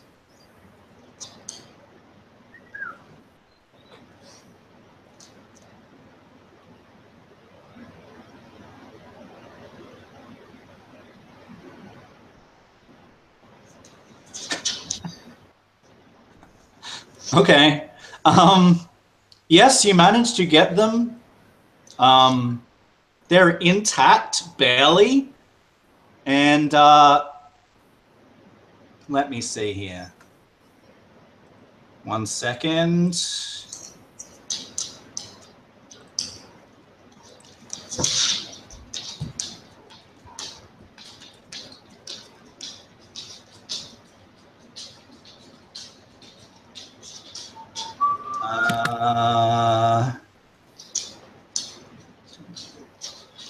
I need you to please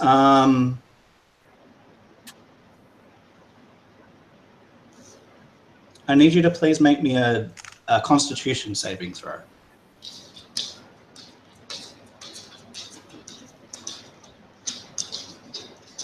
Where is that? 5. You're doing so well. Oh my god. Roll 20. What are you doing to him? All right. Look, you are poisoned.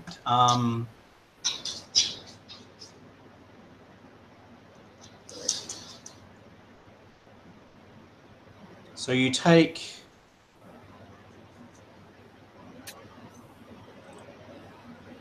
You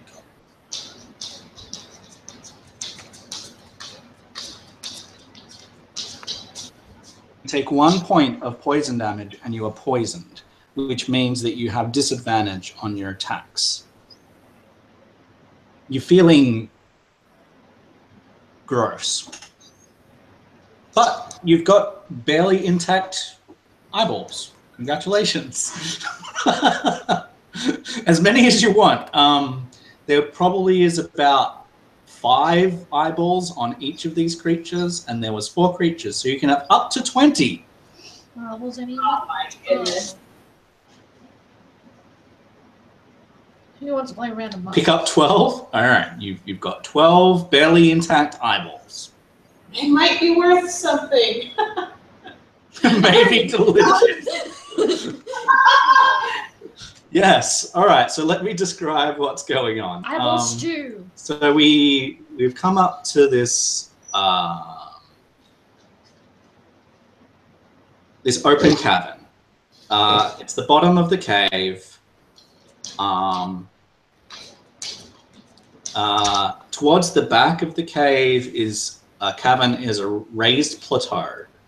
You see the bodies of 5 sleeping children on that plateau, but they are surrounded with a briar bramble wall that seems to be all around this plateau.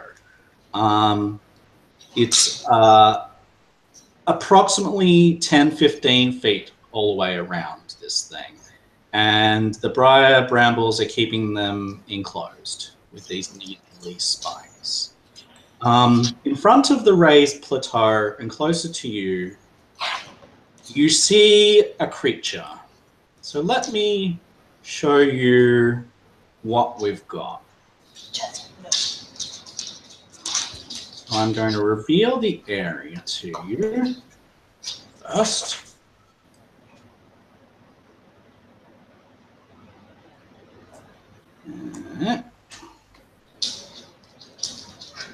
And my drawings. This is the bramble wall. There we go, my beautiful bramble wall. Tassel. They look kind of like rotisserie chickens. They're children, okay? They're children. All right.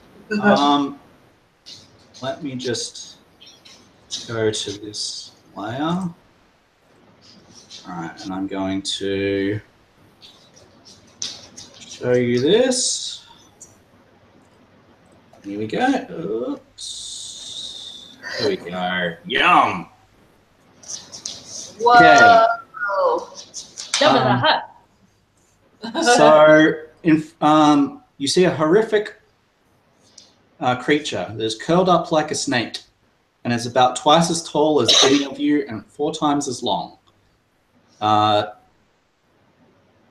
its head is a beak-like protrusion that is its mouth. There are 4 tentacles that come off its head diagonally. The tentacles have large spikes protruding at the ends.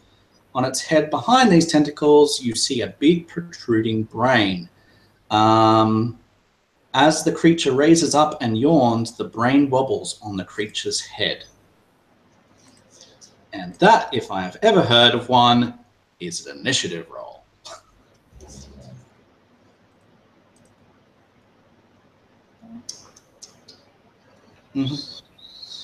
So, 17.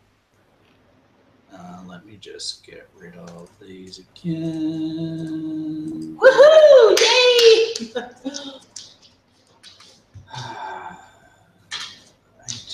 Sorry, Yeah. just adding. Stars got 20. That's really good. Wow, everyone did pretty well on initiative, actually. Turn got 19. What did you get? 17. 17. That's +2, so that's 19 as well. Yay! And the creature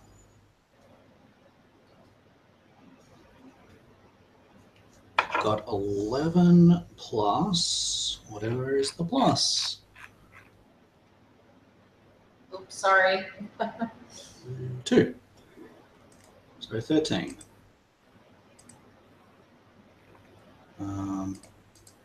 So add 15. We sort them in descending order. Alrighty.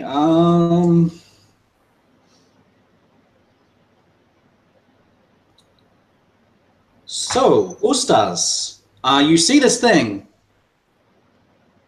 What do you do?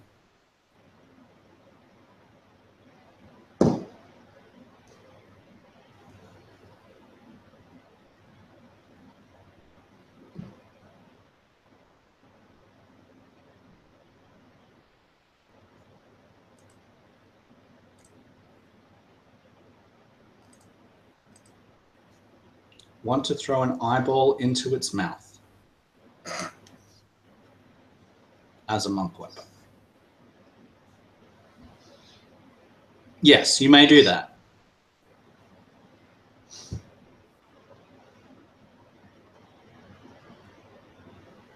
What? Yeah, yeah. I mean, it's a big mouth. You can definitely pitch something at it. So make an attack throw if you want to do that.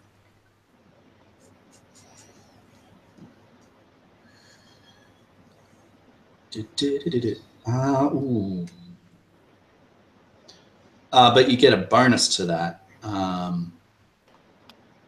because it's a monk weapon. So probably that's going to hit, I'm guessing. Let's see. I've got, yeah, that'll hit. So if, so you throw the eyeball into its mouth.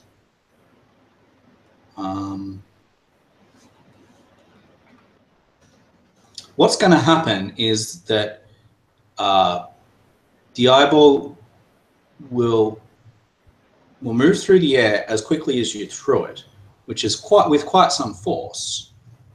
And we'll get to the creature, and then we'll stop, and it will turn around, and it will look at you, and it's right in the middle of the mouth of the creature, and it just turns around and it looks at you.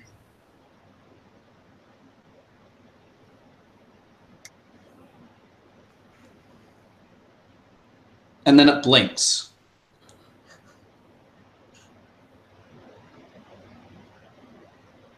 Yes, the eyeball is blinking. You have no idea how, because you did not take the eyelids. I'm assuming you didn't take the eyelids. I'm assuming you just took the eyeball. Yeah, so it blinks somehow.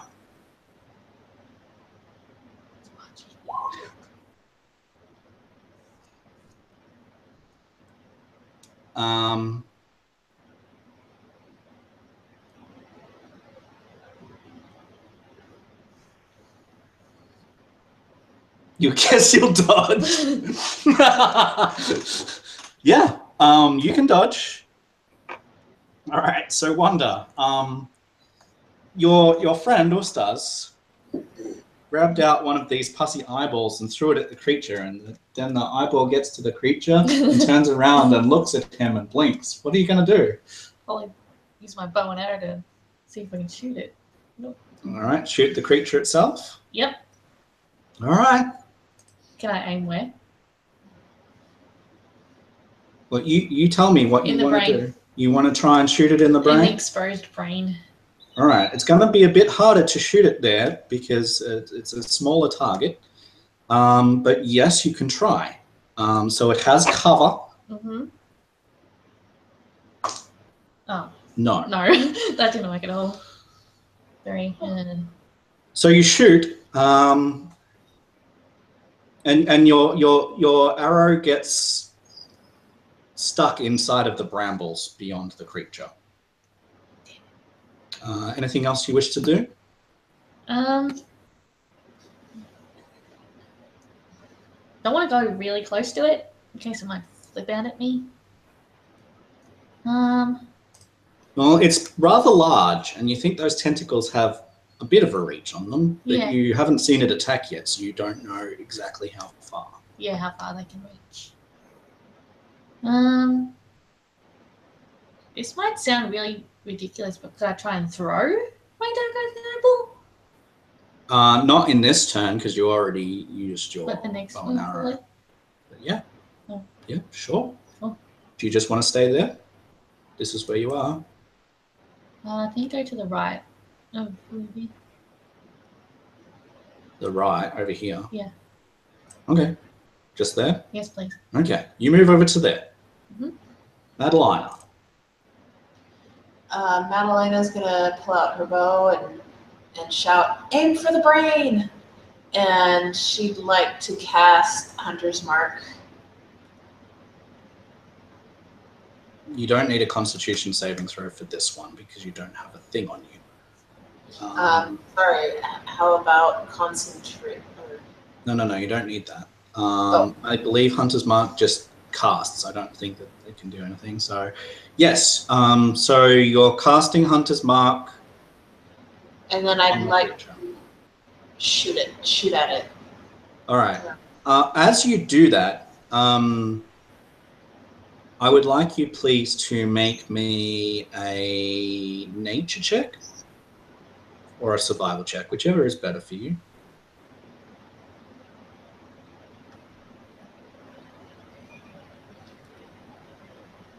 Oh. You put Hunter's Mark on the brain, right?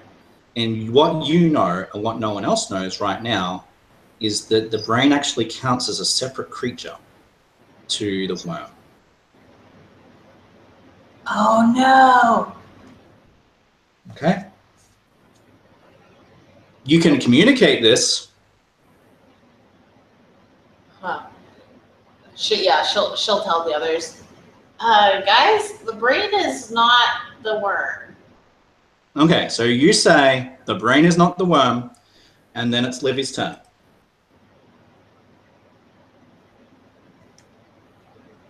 You are muted. I'm shooting it anyways. I should take Are you shooting the brain or the worm? the brain. Oh Alright. no. Oh, why? Don't want pus everywhere. Duh. All right, well, you hit it. Definitely hit it. Awesome. Where's my damage? I don't know. It's being strange. 1d6 coming up. There you go. 3 glorious points of piercing damage. Take that. So 3 is... Okay. The arrow or bolt lodges firmly into the brain. And then it'll come out of the brain again, and it will turn around and it will hover over the brain, and it will face the direction of Livy. And then it will blink. Oh. Wait, what? Yes, the bolt will blink.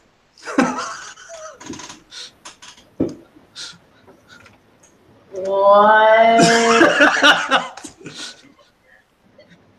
This is fair? weird. Livy's just like, I have a bad feeling about this. Was it Okay. something in the berries? Then no one's eaten any berries. Oh, I don't thank think. goodness for that. Because otherwise we'll be hallucinating. You're like, yeah, I'm hallucinating. I didn't.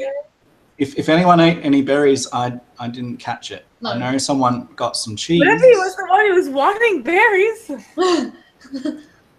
And Okay, well you could eat berries. It's not going to make a difference one way or the other. But anyway, yeah. So it's the creature's go. Right. So,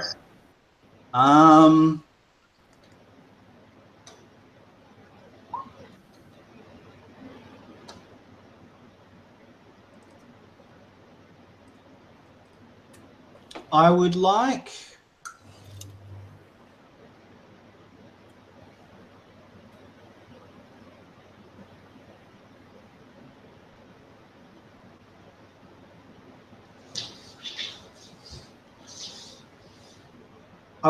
Livy, please, to make me an intelligence saving throw. Good thing. And Yeah! you succeed. Girl, Livy. That's my girl. who's the girl? Who's the girl?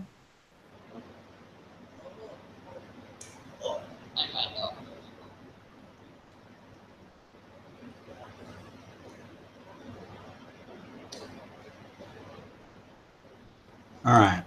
And the brain...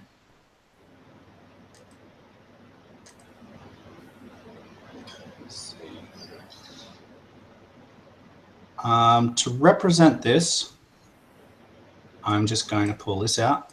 All right, and we're going to shrink that down. And it's going to come up to here. The brain comes up to you, Livy. Okay. So it separates itself, comes up to you, and I'm going to... so the bolt comes with it. Okay. And About- and the bolt will descend as it gets to you into the brain, and where it descends, a arm will grow out of the brain and will grow claws, and the claws is going to be a single arm and a single claw, and the claw will try to attack you. And shield. I hope this works. Alrighty, I need this one. Hocus pocus. Oh, you might not want to use shield because I got a 23. Will shield help you in this? No. So maybe she goes to say it, but just pow. Okay, ugh. Did not- So I will need. So you take 6 slashing damage Ow. from the claw that has grown from your bolt. I'm so confused right now. And in so much pain. I suppose if I ponder about it, I'll figure out why it's doing this, but ow. All right, that is that, and then the worm will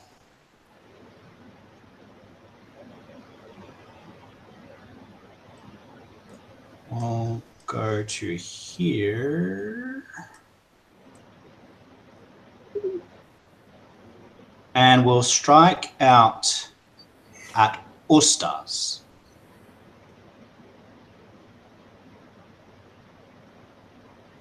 I've got a +4. That's not natural 20, Ustas, which will hit you. This is going to hurt.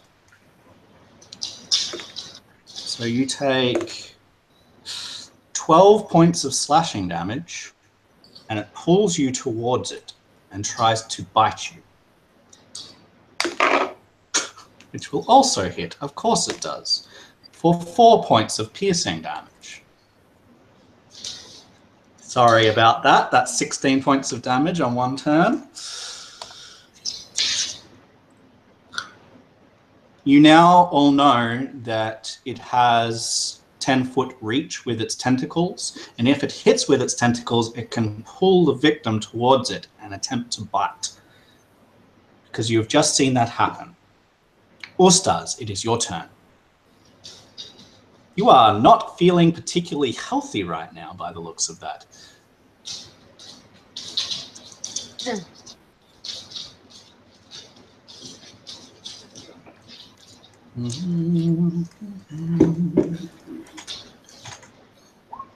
Going to run as far from the creature as you can. Do you want to disengage to do that? That would be the best course of action. Okay, you may do that. Are you moving out of the room or towards the children?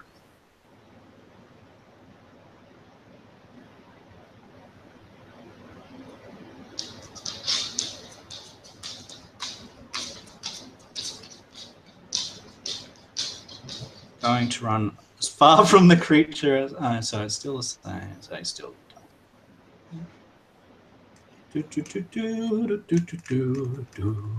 Typing is slower than talking. Can I use a bonus action before the main one? Yes, you may.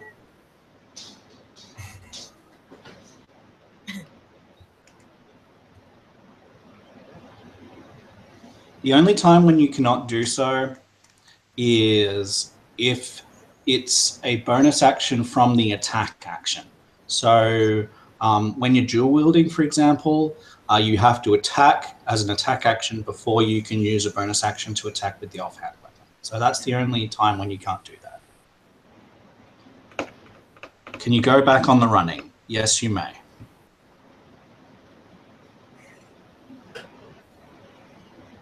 Disengage is a bonus action. Is disengage part of the options? Let me double check that. I believe you. I'm just going to quickly.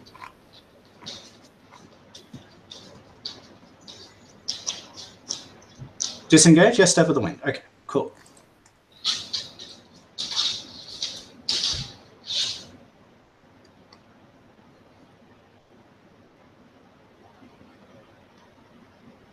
I would then like to run to the bramble and attack the brambles.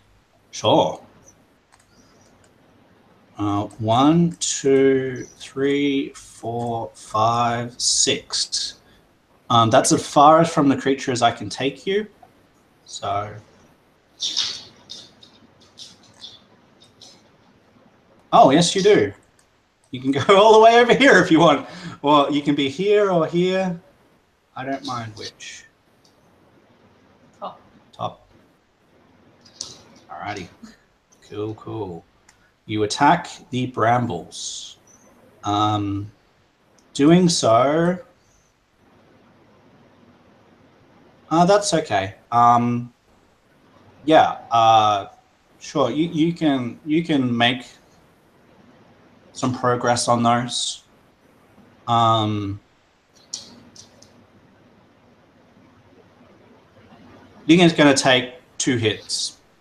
So you clear some space. It's probably enough to squeeze through, but you'd probably take damage. On the second hit, you know you would clear enough space that you wouldn't have to squeeze, so you wouldn't take damage. And you know that you cannot take damage right now. Wonder, you see your friend extremely hurt over there. You're too far away, I believe, now. You could get close enough to heal him with your spell. Yeah, I'll do that. Okay. So probably you want to go 1, 2, 3, 4. If you want to get closer than that, you can do it from there.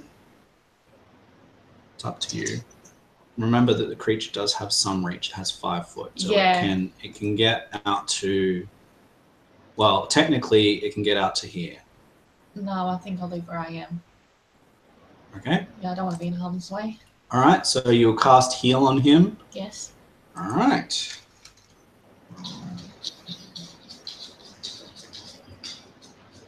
Seven points.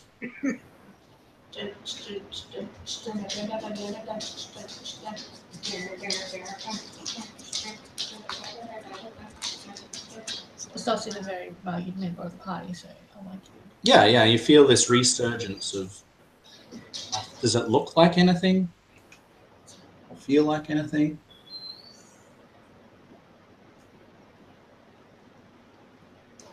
It was frightening. It feels frightening. Ustars, you feel frightened. But you feel better. Thunderbolts of lightning. Thunderbolts of lightning. That's right. Let's heal you up here. So you are on 9. I hope that helps. Or 8. Tingles. All right. So Madalina. The brain is right near you. The creature is over here. What are you doing? I'm gonna pull out my mace and step forward and try to attack the brain. Brain. What? Yeah, you pull out your mace and attack the brain. So yeah, you can be there. Oh. That's a nat 20. Hells yeah. All right, so you roll, you've got maximum damage, and then you roll on top of the maximum damage. That was a good swing. Hells yeah, it was. Ring. Okay, so your maximum would be 11, and then you add 8, which is 19 points of damage. Pretty good. 19? Okay. As you strike it, just before it passes, I need you to roll an intelligence saving throw, please.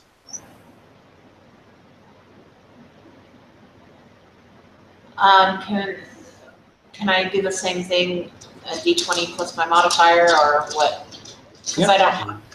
I don't know what happened to my saving throw thing. I don't know either. So it would be intelligence for you is +2. Plus Oh no, 2. this is not you. Sorry, That's me. that's not you. Madalina, 1 second. Where are you? Character sheet. +1. Sorry for you. Put our hopes up yet. Yeah, it's 1 less.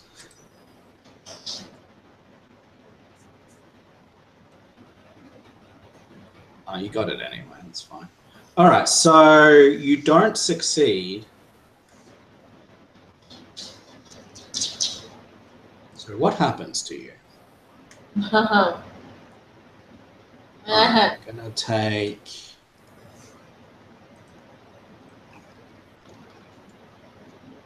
I only have 9 hit points, by the way. I need some Really? healing. Yeah. Yeah, we'll let you die. Well, you take 13. Oh, snaps. 13? Ah! So you're unconscious. So simultaneously, you strike at the creature, right? Bang! It explodes. You fall to the ground unconscious. And Mary, I need you to make a perception check on your character, on Libby, please. You get it. You see part of the brain crawl into Madaleina's ear. Oh my god!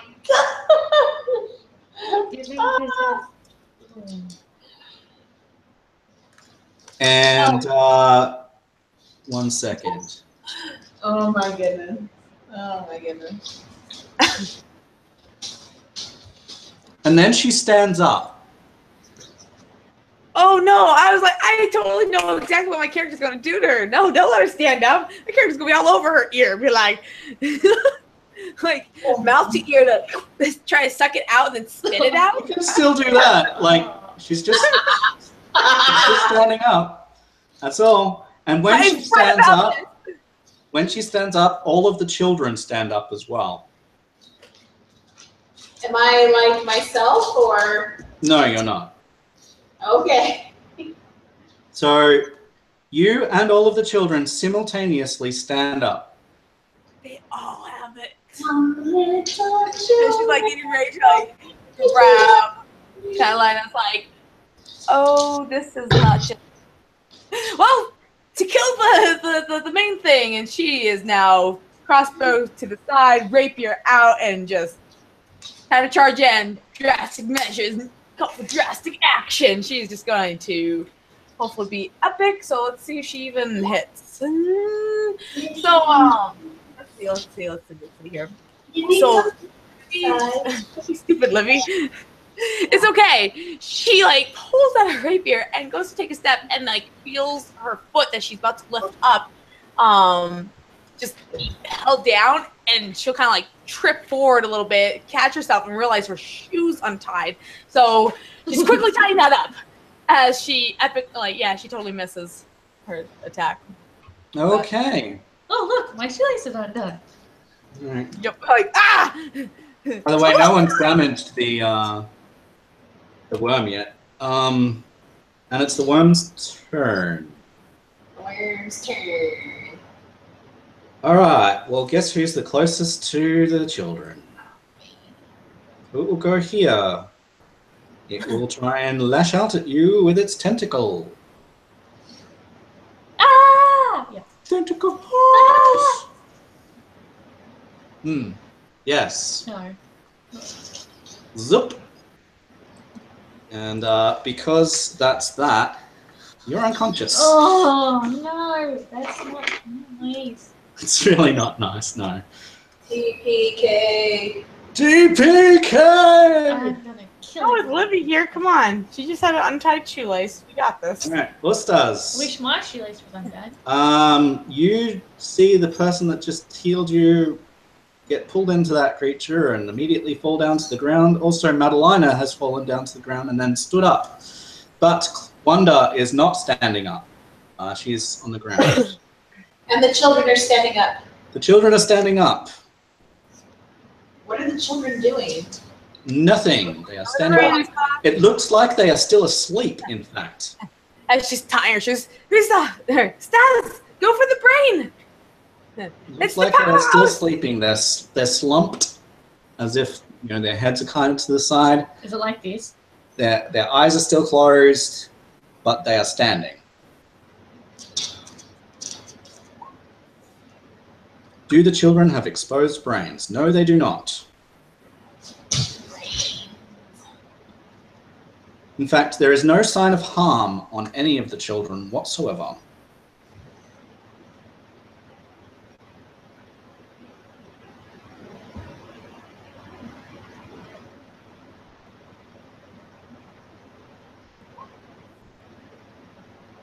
You may do so. Make a medicine check. Who says it's too late? It's too late to apologize. Ugh. He poisons her. No, he just doesn't.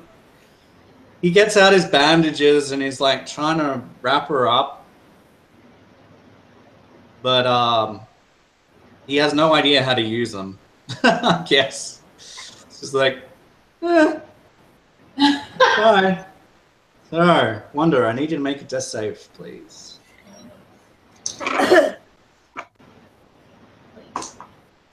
That'll do. That's one success. Oh. Madalina. So I'm not myself. You are not yourself. What are you gonna do? Let's have a look at what this says. Livy, it's not so bad.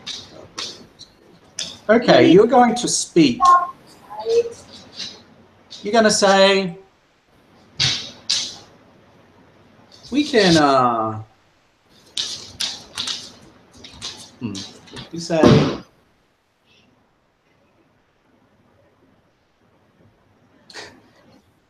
if we all ingest this brain, then we can all overcome the vampire together. I'm sorry. It's like, that's BS. I'm sorry. You got a brain in your brain.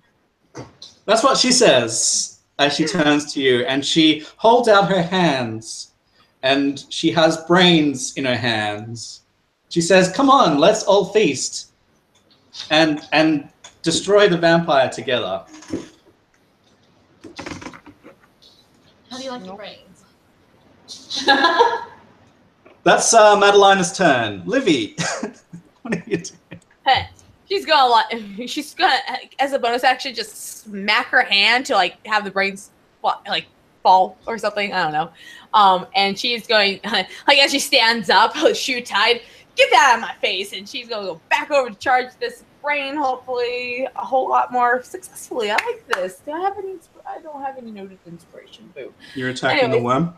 The brain of the worm, or wherever that big brain hub thing is. She can go kill the. No, you can't attack any brains. You can attack the worm, or you can try and suck the brain out of Madalina. It's one or either of those things. There is no brain left. There is only the creature or sucking the brain out. Which we believe that this creature might be the source of what's enchanting these brains. You could make a check, an Arcana check. Okay. Go. Nope. You have no idea. It could be. The brain. If you eat the brains, you will have no pain. All your pain will be gone. Yeah. No, like if she sucks it out, she's like spitting it out as fast as it like there it is, because she's probably going to end up retching in the process, anyways. But yeah, I think Livy would be more concerned about her friend, especially if she doesn't really have any reason to believe that the worm has anything to do with them. And so she'll get up, smack the hand, and get the brains out of her face and out of her hands, and just like grab, ear, sock, and spit out, hopefully all in one smooth flow. I will take your attack throw, and that will be for that. Yes, you will succeed. Awesome. And you'll spit it out. Madalina will then fall to the ground again, unconscious because she is. And all of the children turn towards Madalina, towards Livy, and they open their mouths and they start to moan. Does it sound like the wind moan, or? I was tempted to do the whole Doctor Who thing, but no, it's this supernaturally low sound rather than supernaturally high. You don't think children should be able to make quite so low of a sound, and it doesn't sound like the wind. No. And as they do that,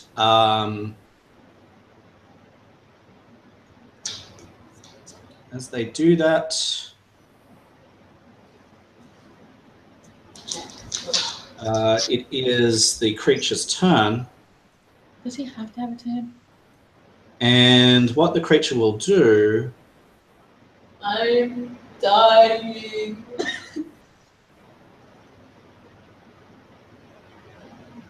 is...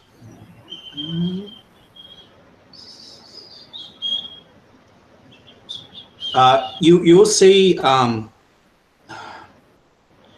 the creature's kind of like breathes in, and you see this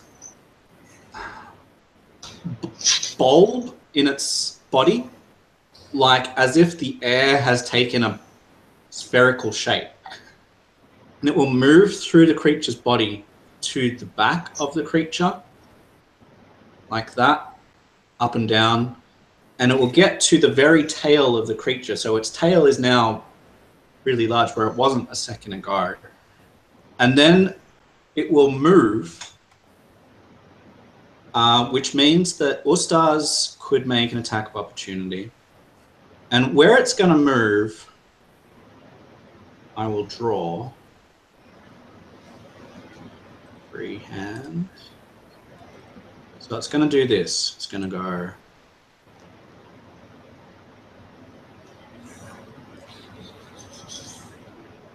So, in fact, Livy will also get an attack of opportunity as it does that. Excellent.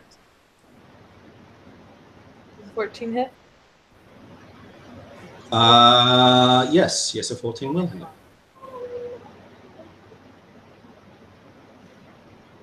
And a 12... 5 piercing. A 12 will not hit. 5 piercing damage.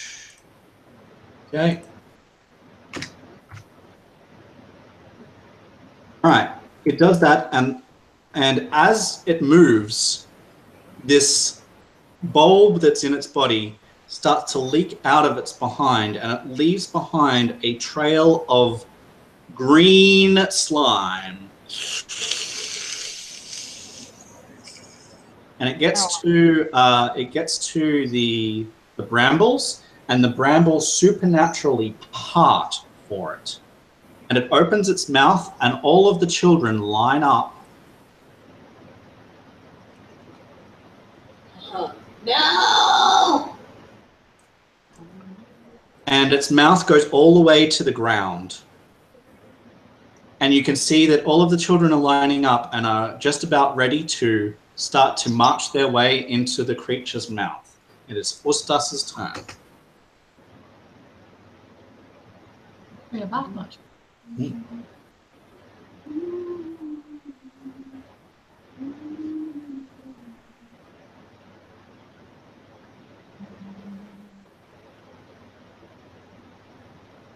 Going to run up and smash it with my big stick. Good plan. Hit its mouth. Okay, sure, you can do that. Go ahead. Make your attack. You need a 14. Yes, you do.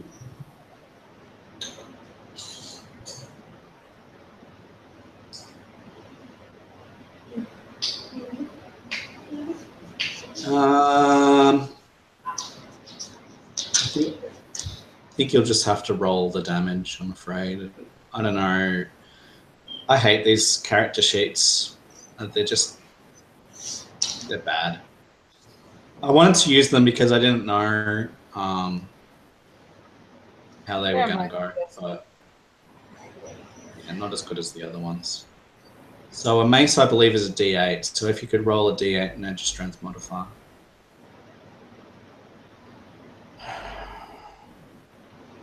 10 points of damage. That's very good. And as a monk, you can take a bonus action to flurry of blows if you want to.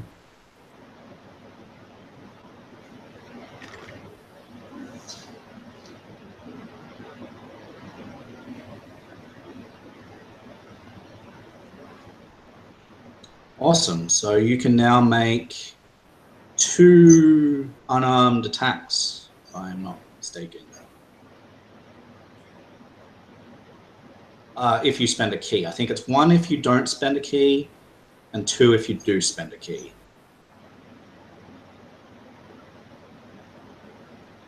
You still need the attack throw.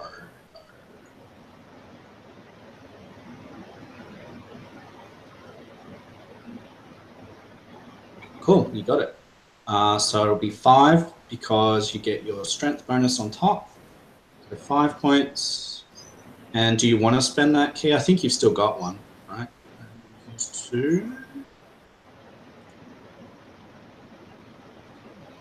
And the attack throw. 5.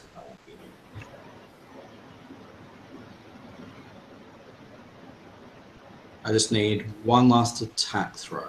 Sorry.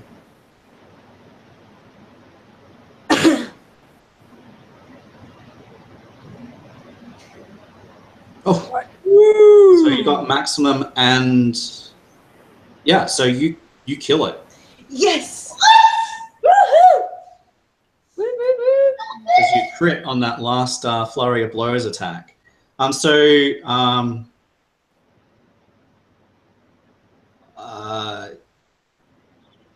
Let me ask you, is this a kick or a punch, this last resounding blow?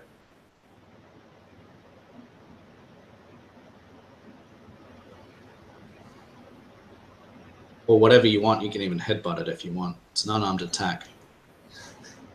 A kick from above my head to the ground. Awesome. Yeah. So yeah, I'm going to make you like jump into the air. Do like a suplex thing, you know, WWE style. Slam it into the ground and it just goes. Excellent. It is dead. It is Wanda's turn. I need you, Wanda, to make another death save, please. That is a fail. So 1 success, 1 fail. Madalina, I need you to make a death save as well, please. How do I make a death save? Just a d20 straight, and if you get 10 or above, you succeed, and if you get below 10, you fail. If you get a 1, you fail twice. If you get 20, you succeed twice. What did you get? 7. So that's 1 failure. Livy, both of your companions are on the ground. 2 of your companions are on the ground. Wow, it's a good thing I got all these berries. Eat a good berry. There you go. Sure. Shoves an entire handful in my mouth while I'm unconscious. That sounds like a great idea. We'll see what medicine check. Hey, she got something. Yeah, sure. You can do that. So, yes, it will count. So both of you revive at 1 hit point. Yay. And then she'll go and touch the children, getting all those brains out. Hang on just a second. I can see Louie do that. They revive on 1 hit point. All of the children start to walk out of the brambles, and they pick up the creature, all of them together. They're They strong. lift it over their heads, and they use it as a Chinese dragon. Oh, And they start to walk around the room. Just stay still.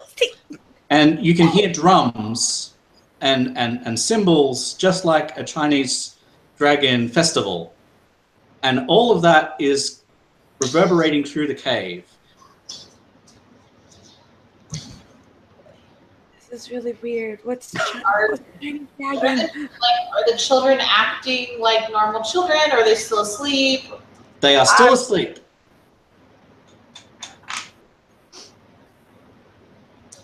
Okay.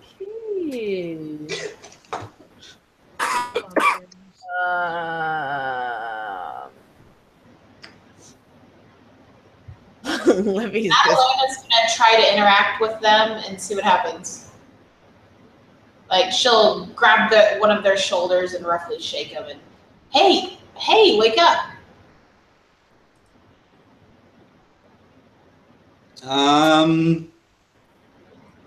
Okay, so you're trying to shake them to wake up. I need you to roll for that.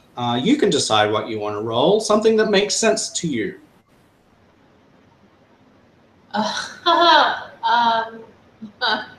Like a skill or? Yeah. You choose an attribute like, you could maybe athletics, maybe medicine, whatever sort of makes sense to you as to what you think, how you think you might do this. You can even just roll a strength check if you want to do that. Just Nah. survival, something that makes sense as far as. You can't shake them. Wake up. I'll just do a medicine check. Oh, yay! So you succeed. The one that you shake wakes up and looks around, and she's clearly lost. She looks up at you and she goes,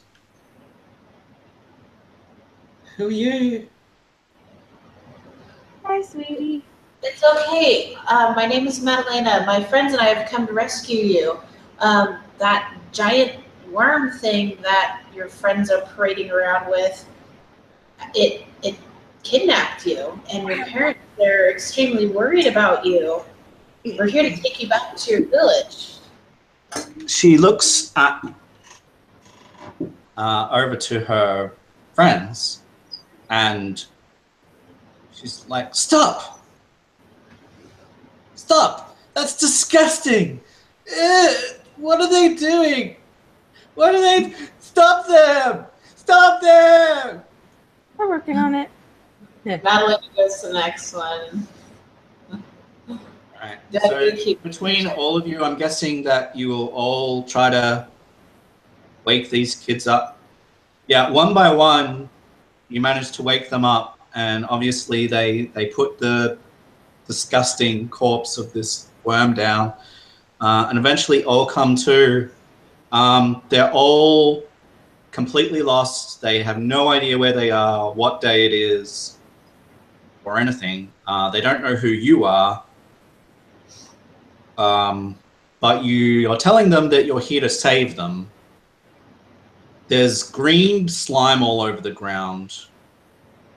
And basically the direction that these kids went when they were walking is exactly where the slime was. So half of their legs are covered in this gooey slime. And so I need the party to pass a persuasion check. Please. Persuasion? Yeah. Right.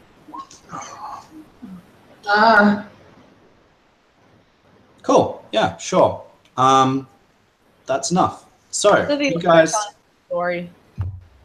managed to convince Share these your berries. kids that you are here to help, and you lead them out of the cave. Is there anything that you wish to do while you're still in the cave before we leave?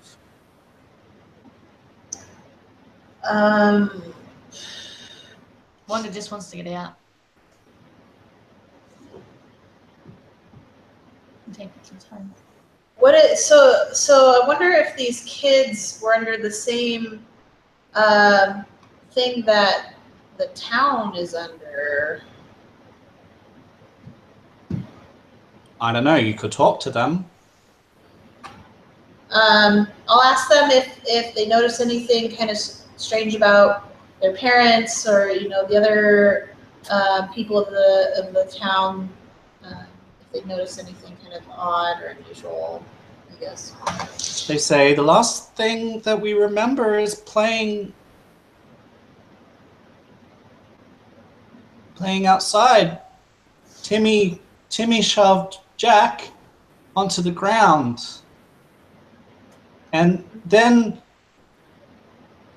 he dared us to go in, and we all came in to the cave, and that's all we remember.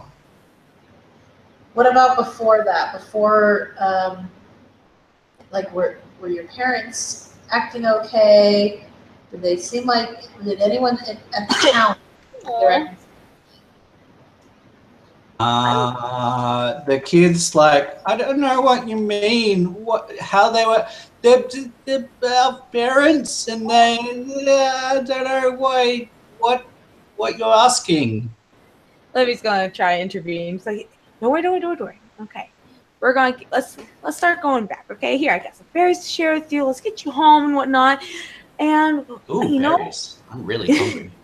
yeah, and your parents in town, they've been putting on this wonderful show for us, and either because they were so sad that you were missing, and that's just how they were trying to express themselves, or and like she'll kind of like look at the others, so they try to like interject, like, no, the town needs help, they're not putting on an act. And she'll be like, I kind of got that now, but I want to make these kids less stressed, like that kind of look, like, shut it. We're going to go back to the town with the kids and reunite them with their parents. All right, so the sharp mouthpieces, All-Stars manages to salvage up to 4. You can have, because there was 4 tentacled bits, so you could have 4, and they each count as a monk weapon for you because you crit your check, and they would deal 2d6 damage. If you were to attack with one, that would take your it would take you around. You cannot flurry of blows as long as you wield one of these. So it will take your entire round basically to attack with it, because you're not used to weapons like this. But it does do 2d6 damage plus your highest modifier for strength, or actually be strength. It wouldn't be dex. Strength modifier on top. So 2d6 plus strength. But while you're wielding it, you cannot flurry of blows.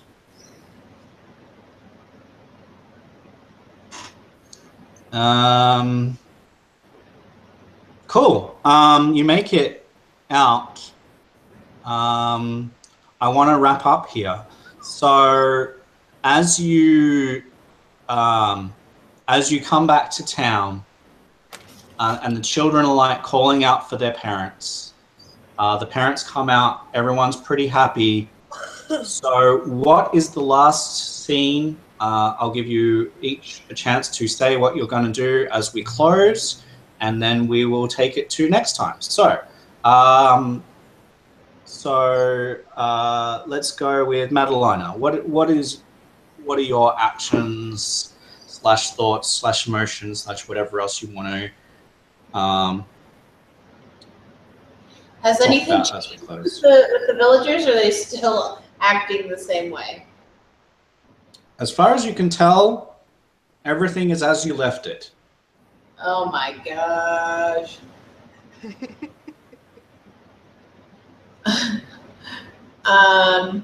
They're all very happy that the kids are back, and they're in awe that you managed to slay the Grue, and especially at All-Stars, who has these strange weapons that he's holding that almost look like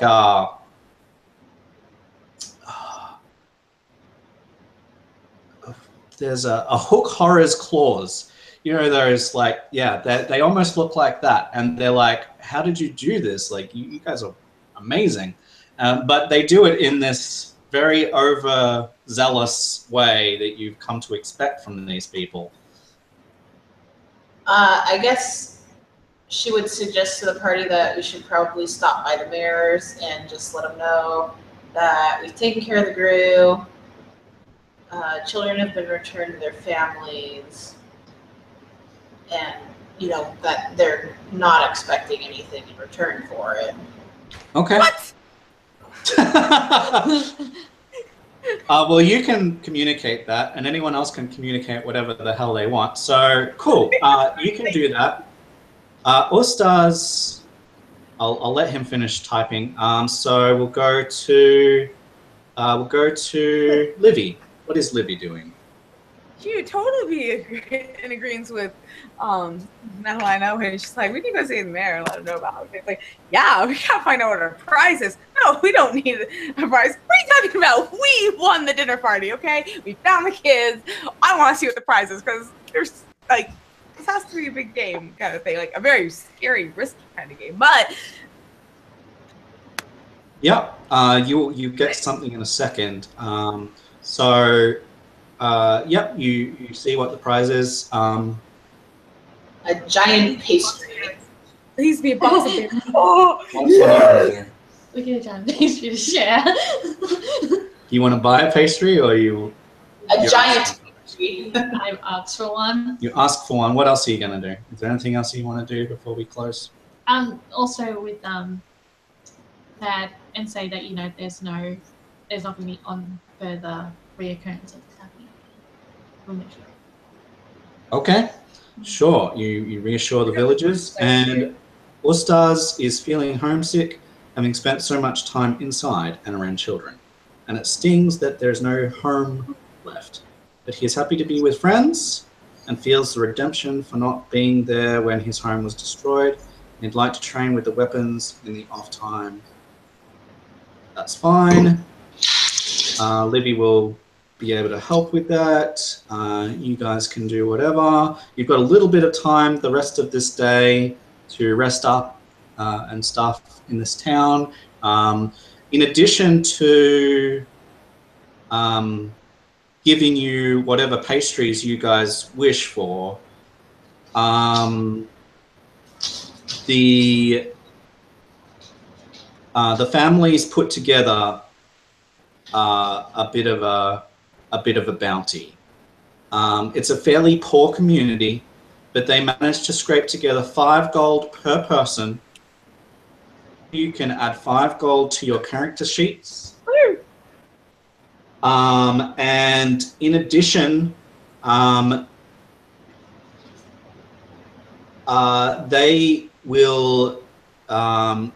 will give you a cart, and they will fill the cart with grain from their grain silo, and they will cover it with a special weatherproof cover.